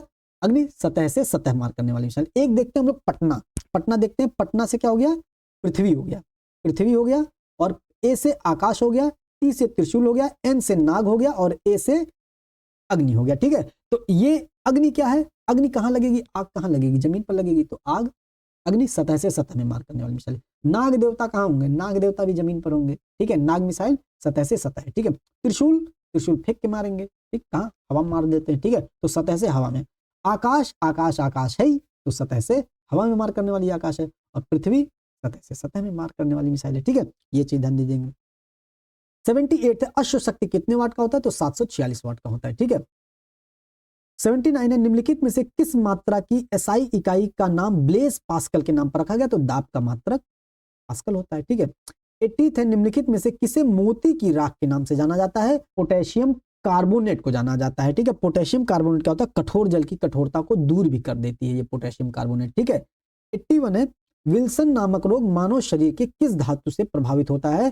तो विल्सन नामक रोग तांबे से प्रभावित होता है। ठीक है, 82 है, निम्नलिखित में से किस विटामिन की कमी से चेलोसिस होता है? तो चेलोसिस दोस्तों विटामिन B2 की कमी से होता है। और विटामिन B2 का रासायनिक नाम राइबोफ्लेविन होता है। विटामिन B3 का निकोटिनामाइड या नियासिन होता है। विटामिन A का रेटिनॉल होता है। विटामिन B1 का थायमिन होता है। ठीक है, 83 है, निम्नलिखित में से कौन सा यौगिक हरे रंग का होता है? तो इसमें हाइड्रेटेड फेरस सल्फेट होता है, जो कि हरे रंग का होता है। ठीक है, ये ध्यान देना है। 84 है, निम्नलिखित में से किसका उपयोग कैंसर के उपचार में किया जाता है? तो रेडान का उपयोग कैंसर के उपचार में किया जाता है। 85 है, मधुमक्खी की निम्नलिखित में से कितनी आंखें होती हैं? तो 5 आंखें होती हैं मधुमक्खी की, 3 बाईं तरफ और 2 दाहिनी तरफ होती हैं। ठीक है, मधुमक्खी क्या होती है दोस्तों? मधुमक्खी पालन क्या कहलाता है? एपीकल्चर कहलाता है मधुमक्खी पालन। और मधुमक्खी क्या कहलाती है? मधुमक्खी आर्थ्रोपोडा समूह की जंतु होती है मधुमक्खी। ठीक है, ये हम लोगों को ध्यान देना है। संघ आर्थ्रोपोडा, ये रहा दोस्तों, आर्थ्रोपोडा के बारे में समझ लेते हैं। आर्थ्रोपोडा जीव जंतुओं का सबसे बड़ा समूह होता है। ठीक है, ये क्या होता है देखते हैं। शरीर 3 भागों में विभक्त होता है, सिर अलग होता है। मधुमक्खी को आप देखिए, मधुमक्खी को देख करके इमेजिन करिएगा आर्थ्रोपोडा। सिर अलग होता है, वक्ष मतलब पूरा बीच वाला हिस्सा, और उदर का मतलब नीचे वाला हिस्सा। ठीक है, तो 3 भागों में शरीर बटा होता है। इनके पैर जो होते हैं संधियुक्त होते हैं। पैर देखिए जोड़े होते हैं। हाँ, हम लोगों के पैर संधियुक्त हैं, जुड़े हुए हैं। ठीक है, तो उनके भी पैर संधियुक्त होते हैं। रुधिर परिसंचरण तंत्र खुले प्रकार का होता है। ठीक है, बंद प्रकार का नहीं होता, खुले प्रकार का होता है। ठीक है, मतलब ऐसे ही रक्त बह रहा है, मतलब रक्त वाहिनियों में नहीं बह रहा है, खुले प्रकार से रक्त बह रहा है। ठीक है, देह हुआ हीमोसिल। ठीक है, इनमें जो श्वसन अंग है इंपॉर्टेंट पूछा जाता है, श्वसन अंग क्या है? ट्रैकिया, गिल्स, बुक, लंग्स या सामान्य सतह से श्वसन करते हैं। ठीक है, प्रायः ये एक लिंगी होते हैं एवं निषेचन शरीर के अंदर होता है, जैसे मानव में होता है, शरीर के अंदर निषेचन होता है। ठीक है, ध्यान देना है, मानव भी एक लिंगी होता है, ये भी एक लिंगी होते हैं। ठीक है, उदाहरण जैसे तिलचट्टा हो गया, झींगा मछली हो गया, केकड़ा हो गया, मच्छर हो गया, मक्खी हो गया। ठीक है, मधुमक्खी हो गया, खटमल हो गया, केकड़ा, ये सब टिड्डी हो गई, ये सब कैसे हैं? आर्थ्रोपोडा के जंतु। ठीक है, कीटों में 6 पैर होते हैं, 4 पंख होते हैं। ठीक है, काकरोच का हृदय 13, काकरोच के हृदय में 13 कक्ष होते हैं, ठीक है, ये ध्यान देना है। और चींटी, चींटी भी होती है, चींटी एक सामाजिक जंतु है जो श्रम विभाजन प्रदर्शित करती है। दीमक भी एक सामाजिक कीट है जो निवाह में रहता है, ठीक है, तो ये चीज हम लोग को ध्यान देना है। 86 है, निम्नलिखित में से जल में घुलनशील विटामिन कौन सा है? तो जल में घुलनशील विटामिन कौन सा होता है दोस्तों? बी और सी होता है, ठीक है, भूमिका चावला नहीं, बी और सी है यहाँ, ठीक है, तो बी सी नहीं करनी है, बी और सी है, ठीक। तो विटामिन सी जल में घुलनशील विटामिन होता है, और ए डी ई के क्या होता है? वसा में घुलनशील विटामिन होता है, ठीक है, चाहे इसको अधिक पढ़ें चाहे के ई डी ए कीड़ा पढ़ें, ठीक, कीड़ा पढ़ें, ठीक, चाहे जो पढ़ें, के ई डी ए चाहे ए डी ई के पढ़ें, ये सब वसा में घुलनशील विटामिन होते हैं, और जल में बी और सी, ठीक। 87 है, किसी खाद्य श्रृंखला में कितने प्रतिशत ऊर्जा एक पोषी स्तर से दूसरे पोषी स्तर तक संचरित होती है? तो 10% ऊर्जा संचरित होती है, और इसका जो सिद्धांत दिया था लिंडमैन ने दिया था, ठीक है। 88 है, निम्नलिखित में से किस प्रकार के जीवों में स्वपोषी पोषण पाया जाता है? तो स्वपोषी पोषण दोस्तों जीवाणु में पाया जाता है, ठीक है, इंपॉर्टेंट है, ध्यान देना है। 89 है, निम्नलिखित में से कौन सा विटामिन ऑस्टियोपोरोसिस से संबंधित है? तो विटामिन डी है। विटामिन डी की कमी से क्या हो जाता है? ऑस्टियोपोरोसिस हो जाता है, हड्डियां कमजोर होता है, ऑस्टियोमलेशिया भी हो जाता है, ठीक है। 90 है, निम्नलिखित में से कौन सा शरीर की सबसे बड़ी अंतःस्रावी ग्रंथि है? तो सबसे बड़ी अंतःस्रावी ग्रंथि दोस्तों थायराइड ग्रंथि है, ठीक है, थायराइड ग्रंथि सबसे बड़ी अंतःस्रावी ग्रंथि है। पीयूष ग्रंथि दोस्तों मास्टर ग्रंथि है, हार्मोन्स का स्रावन करती है। एड्रिनल ग्रंथि जिसको अधिवृक्क ग्रंथि भी कहा जाता है, ये लड़ो या उड़ो हार्मोन कहलाती है। और पीनियल ग्रंथि दोस्तों क्या होती है? जैविक घड़ी को ये संयमित करती है, ठीक है, आदमी को कब सोना है, कब उठना है, कब क्या करना है, तो वो जैविक घड़ी के अनुसार, पीनियल ग्रंथि के अनुसार जैविक घड़ी, दोनों का एक दूसरे से संबंध होता है दोस्तों, ठीक है। 91 है, निम्नलिखित में से किस ग्रंथि को जैविक घड़ी के रूप में जाना जाता है? तो पीनियल ग्रंथि के रूप में जाना है। और हाइपोथैलेमस ग्रंथि अभी ऊपर पढ़ चुके, शरीर के तापमान को नियंत्रित करती है, ठीक है, ये हो गया। और पीयूष ग्रंथि मास्टर ग्रंथि होती है, और थायराइड ग्रंथि की कमी से मतलब घेंगा रोग हो जाता है, थायराइड हार्मोन्स की कमी से। थायराइड ग्रंथि क्या करती है? थायराइड हार्मोन निकालती है, और इसकी कमी से घेंगा रोग हो जाता है, ठीक है। 92 है, निम्नलिखित युग्मों में से कौन सा एक सही सुमेलित नहीं है? वीर बहादुर सिंह नक्षत्रशाला गोरखपुर में सही है। आर्यभट्ट नक्षत्रशाला कानपुर में नहीं है। आर्यभट्ट नक्षत्रशाला रामपुर में है दोस्तों, ठीक है, तो यही सही सुमेलित नहीं है, यही इसका आंसर हो जाएगा। इंदिरा गांधी नक्षत्रशाला लखनऊ में है, और जवाहर नक्षत्रशाला प्रयागराज में, ठीक है, जवाहरलाल नेहरू से रिलेट कर सकते हैं, ठीक। 93 कोशिका की खोज निम्नलिखित में से किस वैज्ञानिक ने की थी? तो रॉबर्ट हुक ने की थी 1665 में, और ल्यूवेन हॉक ने जीवाणु की खोज की थी, और रॉबर्ट ब्राउन ने दोस्तों केंद्र की खोज की थी, और केंद्रिका की खोज फोंटाना ने की थी, ठीक है। 94 है, निम्नलिखित में से कौन से संस्थान ने पानी से भारी धातुओं को एक साथ निकालने में सफलता प्राप्त की है? तो मद्रास ने, भारतीय प्रौद्योगिकी संस्थान मद्रास ने प्राप्त की है, ठीक है। 95 हो जाएगा, हाल ही में निम्नलिखित में से किस भारतीय प्रौद्योगिकी संस्थान आईआईटी ने एक नई सोडियम सल्फर बैटरी डिजाइन की है जिसे कमरे के तापमान पर संचालित किया जा सकता है? तो आईआईटी मद्रास ने किया है दोस्तों, ये इंपॉर्टेंट है, ध्यान देना। और ये जो ऊपर वाला था दोस्तों, पानी से भारी धातुओं को एक साथ निकालने में सफलता प्राप्त की, मद्रास ने दोस्तों बॉम्बे किया है इसका, ठीक है, ये ध्यान देना है। तो 95 हो गया। 96 दोस्तों क्या होता है? दूषित जल और खराब स्वच्छता निम्नलिखित में से किस बीमारी के संचरण से जुड़े हैं? तो हैजा होता है दूषित जल और खराब स्वच्छता से, हेपेटाइटिस ए भी होता है, टाइफाइड भी होता है, तो दोस्तों उपयुक्त सभी हो जाएगा, ठीक है। 97 है, ग्लैंडर्स रोग के संबंध में निम्नलिखित में से निम्न कथनों पर विचार करना है। तो यह एक जीवाणु रोग है, सही बात है, यह केवल जानवरों को प्रभावित करता है, ये गलत बात है, तो एक स्टेटमेंट सही हो जाएगा केवल, ठीक है, पहला स्टेटमेंट। दोस्तों जो ग्लैंडर्स रोग है ये जानवरों को प्रभावित करता है, साथ साथ मानवों को भी प्रभावित करता है, केवल लिखा है। और जो ग्लैंडर्स रोग है ना दोस्तों, इसको बर्क होल्डेरिया मैलेई भी कहा जाता है। क्या कहा जाता है? बर्क होल्डेरिया मैलेई भी कहा जाता है, बहुत इंपॉर्टेंट, अभी ध्यान दीजिएगा, हैलेई। इसका दोस्तों प्राचीन काल में यूज किया जाता था, जैविक हथियार के रूप में इसका यूज किया जाता था, ठीक है, ये ध्यान देना है। 98 है, मानव शरीर की प्रतिरक्षा प्रणाली के संबंध में निम्नलिखित कथनों पर विचार करना है। मैक्रोफेज सफेद रक्त कोशिकाएं हैं जो रोगाणु, मृत या मरने वाली कोशिकाओं को निगलती और पचाती हैं, सही बात है, ठीक है। एंटीबॉडी का निर्माण विशेष श्वेत रक्त कोशिकाओं द्वारा किया जाता है जिन्हें बी लिम्फोसाइट कहते हैं, सही बात है। और टी लिम्फोसाइट शरीर में उन कोशिकाओं पर हमला करते हैं जो पहले से ही संक्रमित हो चुकी होती है, सही बात है। तो इसका तीनों स्टेटमेंट सही हो जाएगा दोस्तों। अभी ऊपर बताए थे जो आरबीसी होता है इसी को ल्यूकोसाइट्स भी कहा जाता है, और इसके दो प्रकार होते हैं, ग्रैनुलोसाइट और अग्रेन्युलोसाइट, ठीक है, मतलब कणिका में और अकणिका में। कणिका में होती है, इसके कुछ प्रकार होते हैं, एसिनोफिल, बेसोफिल, न्यूट्रोफिल। एसिनोफिल नारंगी रंग प्रदान करती है, बेसोफिल बेसोफिल बी से ब्लू रंग प्रदान करती है, और न्यूट्रोफिल न्यूट्रो है, कोई रंग प्रदान नहीं करती है। और अकणिका में होती है मोनोसाइट और लिम्फोसाइट। ये मोनोसाइट देखिए, मोनोसाइट और लिम्फोसाइट हो गया, ठीक है। और मोनोसाइट क्या करती है, मोनोसाइट सबसे बड़ी कोशिका है, सबसे बड़ी कोशिका, ठीक है, और लिम्फोसाइट सबसे छोटी कोशिका है। और ये जो लिम्फोसाइट है, लिम्फोसाइट दो प्रकार की होती है, बी लिम्फोसाइट और T lymphocyte. B lymphocyte antibody का निर्माण करती है, और टी लिम्फोसाइट जो गलत कोशिकाएं होती हैं उन कोशिकाओं पर हमला करके बचाव करती है, ठीक है। तो ये काम है दोस्तों, ये चीज अगर नहीं पता है तो आप लोग इन सब चीजों को नोट कर दीजिएगा, ठीक है। 99 है, इन्फ्लुएंजा वायरस के संबंध में निम्नलिखित कथनों पर विचार करें। इन्फ्लुएंजा ए वायरस मुर्गियों, सुअरों, घोड़ों और व्हेल सहित विभिन्न जानवरों में पाए जाते हैं, सही स्टेटमेंट है। इन्फ्लुएंजा डी वायरस मुख्य रूप से मवेशियों को प्रभावित करते हैं और लोगों को संक्रमित करने या बीमारी का कारण बनने के लिए नहीं जाने जाते हैं दोस्तों, तो ये भी सही है। तो कौन सा स्टेटमेंट सही हो जाएगा, तो दोनों स्टेटमेंट इसके सही हो जाएंगे, ठीक है। 100 थैलीसीमिया रोग के संबंध में निम्नलिखित कथनों पर विचार करना, कौन सा कथन सही बताना है। थैलीसीमिया यह एक वंशानुगत रक्त विकार है, सही स्टेटमेंट है। और मानव शरीर पर्याप्त हीमोग्लोबिन प्रोटीन नहीं बनाता है इस रोग में, यह भी सही स्टेटमेंट है, तो सी स्टेटमेंट इसका सही हो जाएगा, ठीक है।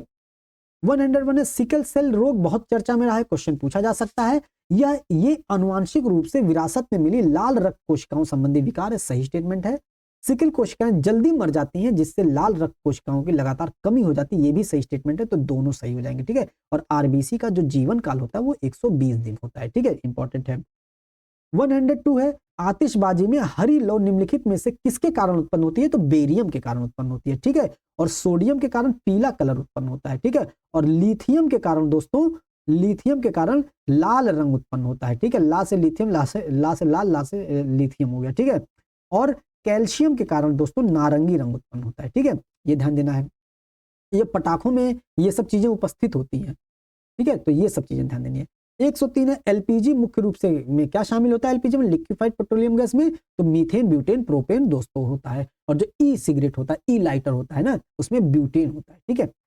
104 है, क्लोरोफ्लोरोकार्बन सीएफसी क्लोरोफ्लोरोकार्बन गैस का उत्पादन जिसे भारत में प्रतिबंधित करने का प्रस्ताव है, निम्नलिखित में से उसे किस घरेलू उत्पाद में उपयोग किया जाता है, तो हम लोग देखते हैं रेफ्रिजरेटर में यूज किया जाता है, ठीक है, फ्रिज वगैरह में।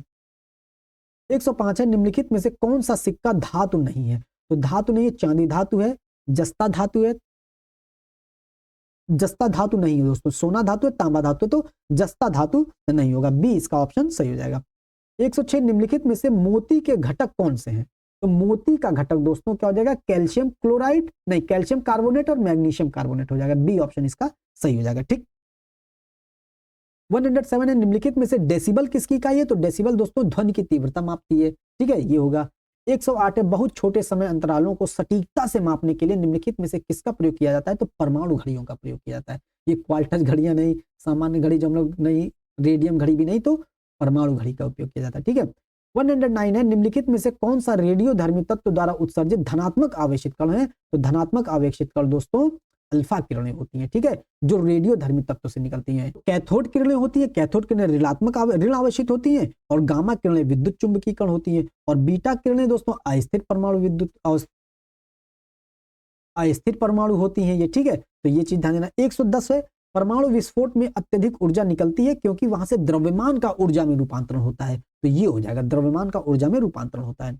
111 भवन निर्माण सामग्री में पाए जाने के कारण हाल ही में कौन सा रेडियोधर्मी प्रदूषक चर्चा में रहा है, तो थोरियम रहा है दोस्तों, ठीक है, जो दक्षिण भारत के घाटों पर जो है, घाट पर, केरल के तट पर मोनोजाइट बालू में पाया जाता है, ठीक है। 112 निम्नलिखित में से किसकी भेदन शक्ति सबसे अधिक होती है, तो गामा किरणों की भेदन शक्ति सबसे अधिक होती है, ठीक है, ये ध्यान देना है। ये हम पहले भी एक्सप्लेनेशन में बता चुके हैं, पूरा मैप से बता चुके हैं, जो मैग्नेटिक वेव्स होती हैं, चुंबकीय किरणें होती हैं, दीर्घ रेडियो तरंगे, लघु रेडियो तरंगे, अवरक्त किरणें, ठीक है, दृश्य किरणें, और अल्ट्रावायलेट किरणें, एक्स किरणें, गामा किरणें, ये सब बताए हैं। ये सब जितने जिस क्रम से बताए हैं उस क्रम से क्या होता है कि इनकी भेदन शक्ति बढ़ती जाती है, मतलब इनकी आवृत्ति बढ़ती जाती है और तरंग दैर्घ्य कम होती जाती है, ठीक है, ये ध्यान दें। 113 है, परमाणु नाभिक में न्यूट्रॉन और प्रोटॉन किस कारण एक साथ बंधे होते हैं, तो परमाणु नाभिक में प्रबल नाभिकीय बल के कारण बंधे होते हैं, ठीक है।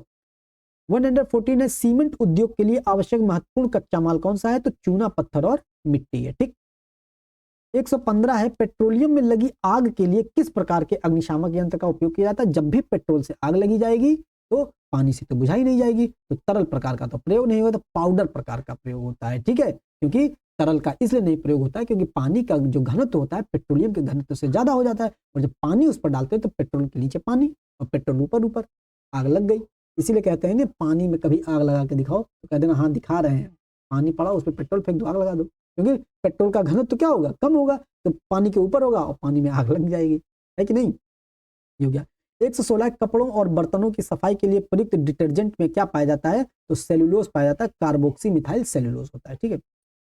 117 है, कार चालक की सुरक्षा के लिए उपयोग किया जाने वाला एयर बैग में क्या होता है? तो एयर बैग में, जो कार चालक की सुरक्षा के लिए जो एयर बैग होता है उसमें सोडियम एजाइड होता है। ठीक है, सोडियम एजाइड।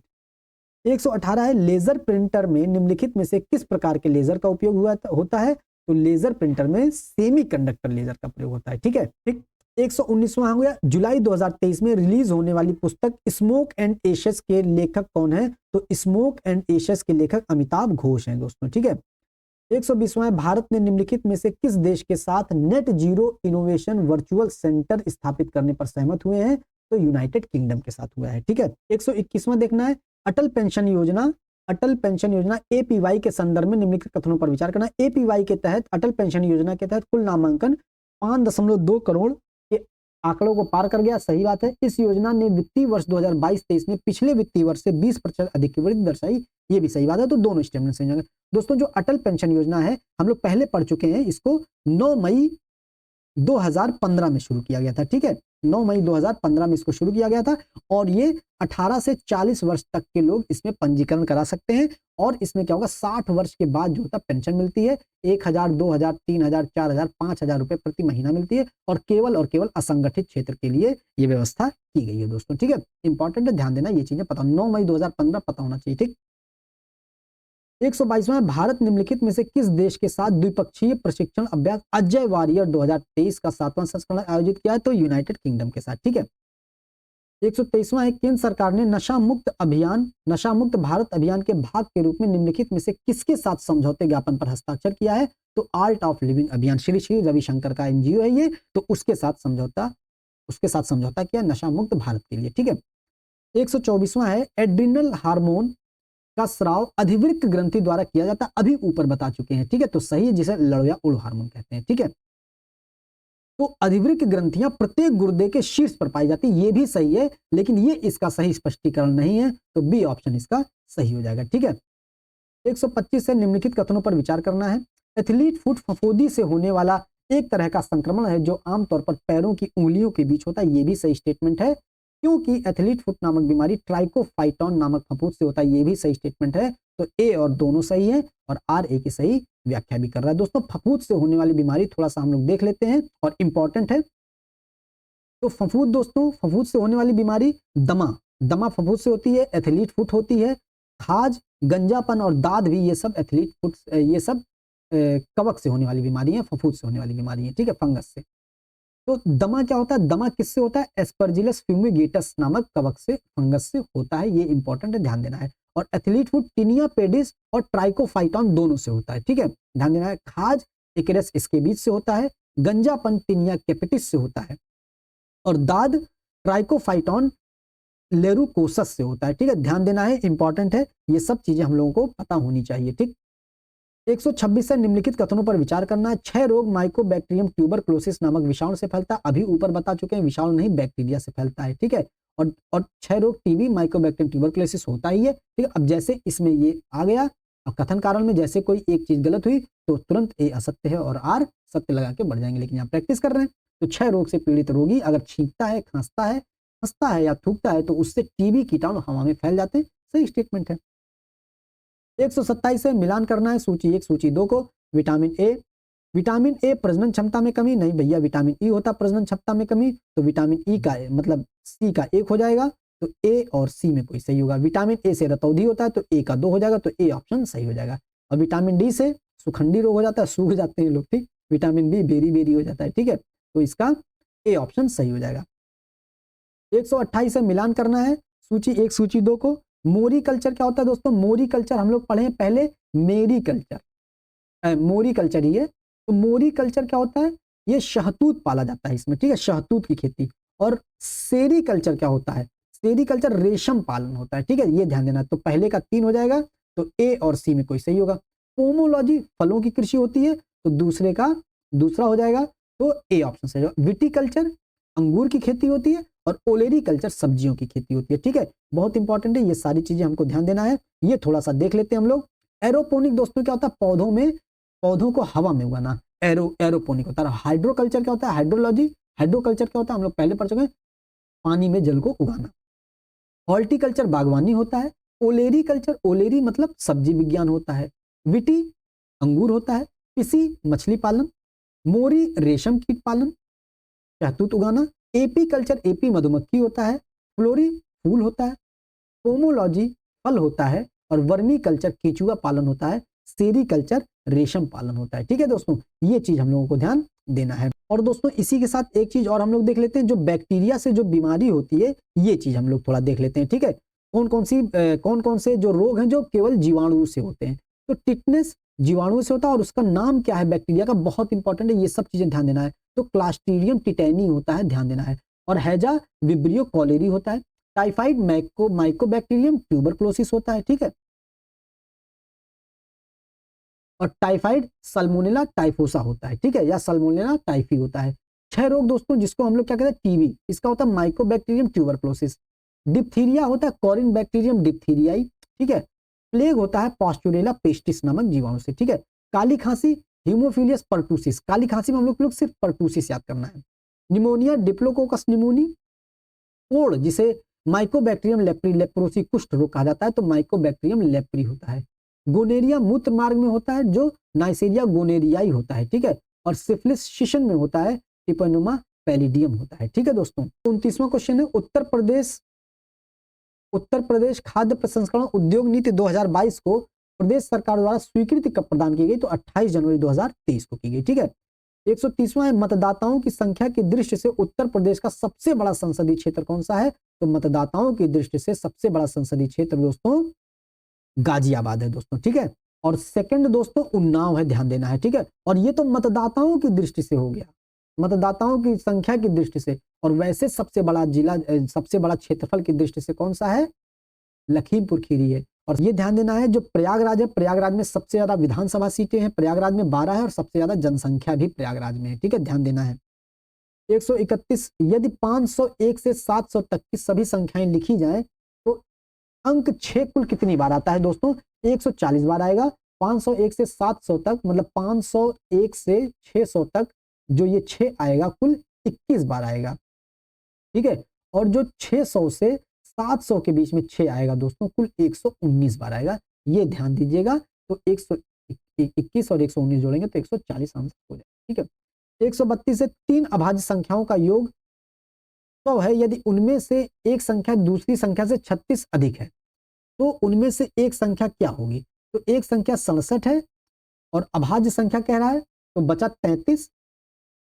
तो एक संख्या हो जाएगी 31, एक संख्या हो जाएगी 2, ठीक है। और 31 67 से 36 अधिक है, तो इसमें क्या हो जाएगी? क्या पूछा है? उनमें से एक संख्या क्या होगी? यदि उनमें से एक संख्या 36 है, एक संख्या दूसरी से 36 अधिक है, तो उनमें 2 31 67 इसमें से कोई भी नहीं है, ठीक है, तो यही आंसर हो जाएगा, कोई नहीं। 33 133 है, यदि संख्या इसमें 3 से पूर्णतः विभाज्य है, ये तो 3 से विभाज्यता की जांच के लिए सबको जोड़ो और 3 से डिवाइड करो, ठीक है। 4 2 6 3 9, 9 7 16, 16 1 17 5 22, और 22 में 2 जोड़ेंगे 24 आएगा, तो 24 3 से विभाज्य हो जाएगा, तो इसका 2 आंसर हो जाएगा, ठीक है। 134 से एक कैंटीन को प्रतिदिन 13 दर्जन केलों की आवश्यकता होती है। एक प्रतिदिन 13 दर्जन मतलब इतना केले की आवश्यकता होती है। और 9 सप्ताह तक कुल कितने केलों की आवश्यकता होगी? 9 सप्ताह मतलब एक सप्ताह में 7 दिन, 9 सत्ते 63, तो कितना हो जाएगा? तो 9 सत्ते 63, 3 3 दूनी 6, 6 त्रिक 18, लास्ट में 8 आएगा, ये नहीं होना चाहिए, और 8 यही बचा है, मतलब ये 728 बहुत कम हो जाएगा, ठीक है। तो 9 98 28 हो जाएगा। 135 से 20 छात्रों की एक कक्षा में विज्ञान विषय में औसत अंक 68 है, यदि दो छात्रों के वास्तविक अंकों क्रमशः 72 और 61 को गलती से 48 और 65 कर दिया गया तो सही औसत क्या। अच्छा देखिए, इनको जोड़ा गया 72 और 61 और गलती से क्या लिखा गया 68 और 65, मतलब 68 और 65 के हिसाब से पढ़ा गया, मतलब कम पढ़ा गया उनका। मतलब अगर ये पढ़ा जाता तो औसत कुछ ज्यादा आता, लेकिन मतलब 68 से ज्यादा आना चाहिए था, लेकिन ये पढ़ा गया तो कितना कितना कम पढ़ा गया ये देखते हैं। 72 में 48, 72 48 से कितना कम है, 48 24 कम है, ठीक है। और 61 65, मतलब ये 65 4 अधिक है, तो मतलब इसमें से 4 कम कर देंगे तो 20, मतलब कुल इसमें 20 कम आया है कि नहीं। 48 65 जोड़े हैं 48 65 के तो 20 कम आया है, लेकिन अगर 72 61 जोड़ते तो 20 ज्यादा आता। तो सही औसत क्या होगा, मतलब 20 ज्यादा आता अगर ये जोड़ते तो कितने में छात्रों में, 20 छात्रों में 20 ज्यादा आता, तो एक छात्र पर कितना आता, एक आता, तो कुल 68 था तो एक बढ़ा देंगे एवरेज, तो 68 का 69 एवरेज हो जाएगा, ठीक है, ये हो जाएगा।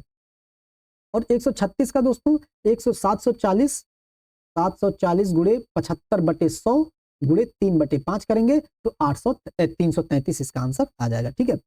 137 है नदी धारा, नदी में धारा बहती है, नदी की धारा होती है तो महासागर की लहरें होंगी, ठीक है। 138 का सितार गिटार होता है और तानपुरा वायलिन में होता है दोस्तों, ठीक है। 139 में है 325 259, इसका अंतर कितना होगा, इसका अंतर देखते हैं, इसका अंतर 22 हो गया, इसका अंतर 33 हो गया, इसका अंतर 44 हो गया, इसका फिर 55 आएगा, इसका फिर 66 आएगा, मतलब 11 का अंतर आ रहा है, ठीक है। तो मतलब 11 दूनी 22, 11 3 33 11, तो फिर यहाँ पर 11 आएगा, तो 105 में से 11 घटाएंगे तो 94 आ जाएगा, ये आंसर इसका सही हो जाएगा, ठीक है। 140 है विपरीत युग्म चुने, हल्का भारी सही है, विपरीत है अपराध दोष, यही गलत हो गया। विपरीत युग्म चुनना है मतलब विषम युग्म चुनना है, हल्का भारी उल्टा लिखा हुआ है, छोटा का लंबा सही लिखा हुआ है, आदमी औरत इसका भी उल्टा लिखा हुआ है, मतलब आदमी औरत, ठीक है। तो अपराध और दोष, ठीक है, ये गलत लिखा हुआ है, मतलब अपराध और दोष दोनों समानार्थी टाइप का हो जाता है, ठीक है। तो बी ऑप्शन इसका सही हो जाएगा। तो दोस्तों इस तरीके से हम लोगों ने पूरे 140 क्वेश्चन फुल डिटेलिंग के साथ विद मैपिंग का विद फुल एक्सप्लेनेशन के साथ बैकग्राउंड को कवर करते हुए, चारों ऑप्शन को कवर करते हुए, बहुत मिनिमम समय में बिना किसी फर्जी की बात किए हुए बहुत अच्छे तरीके से कवर किया दोस्तों। इसी तरीके से हम लोगों ने अपने पूरे जीएस के सेशन लिए हैं जो कि आप लोगों के लिए मस्ट है, इंपॉर्टेंट है देखना दोस्तों। उम्मीद करते हैं सेशन आपको पसंद आया होगा। सेशन को लाइक कीजिएगा, शेयर कीजिएगा, कमेंट कीजिएगा, सब्सक्राइब कर लीजिएगा, और किसी भी प्रकार की कमी नजर आती है तो कमेंट बॉक्स में जरूर लिखिएगा, उस पर तुरंत काम किया जाएगा। तो दोस्तों उम्मीद करते हैं सेशन पसंद आया होगा। मिलते हैं अगले सेशन में। जय हिंद, जय भारत।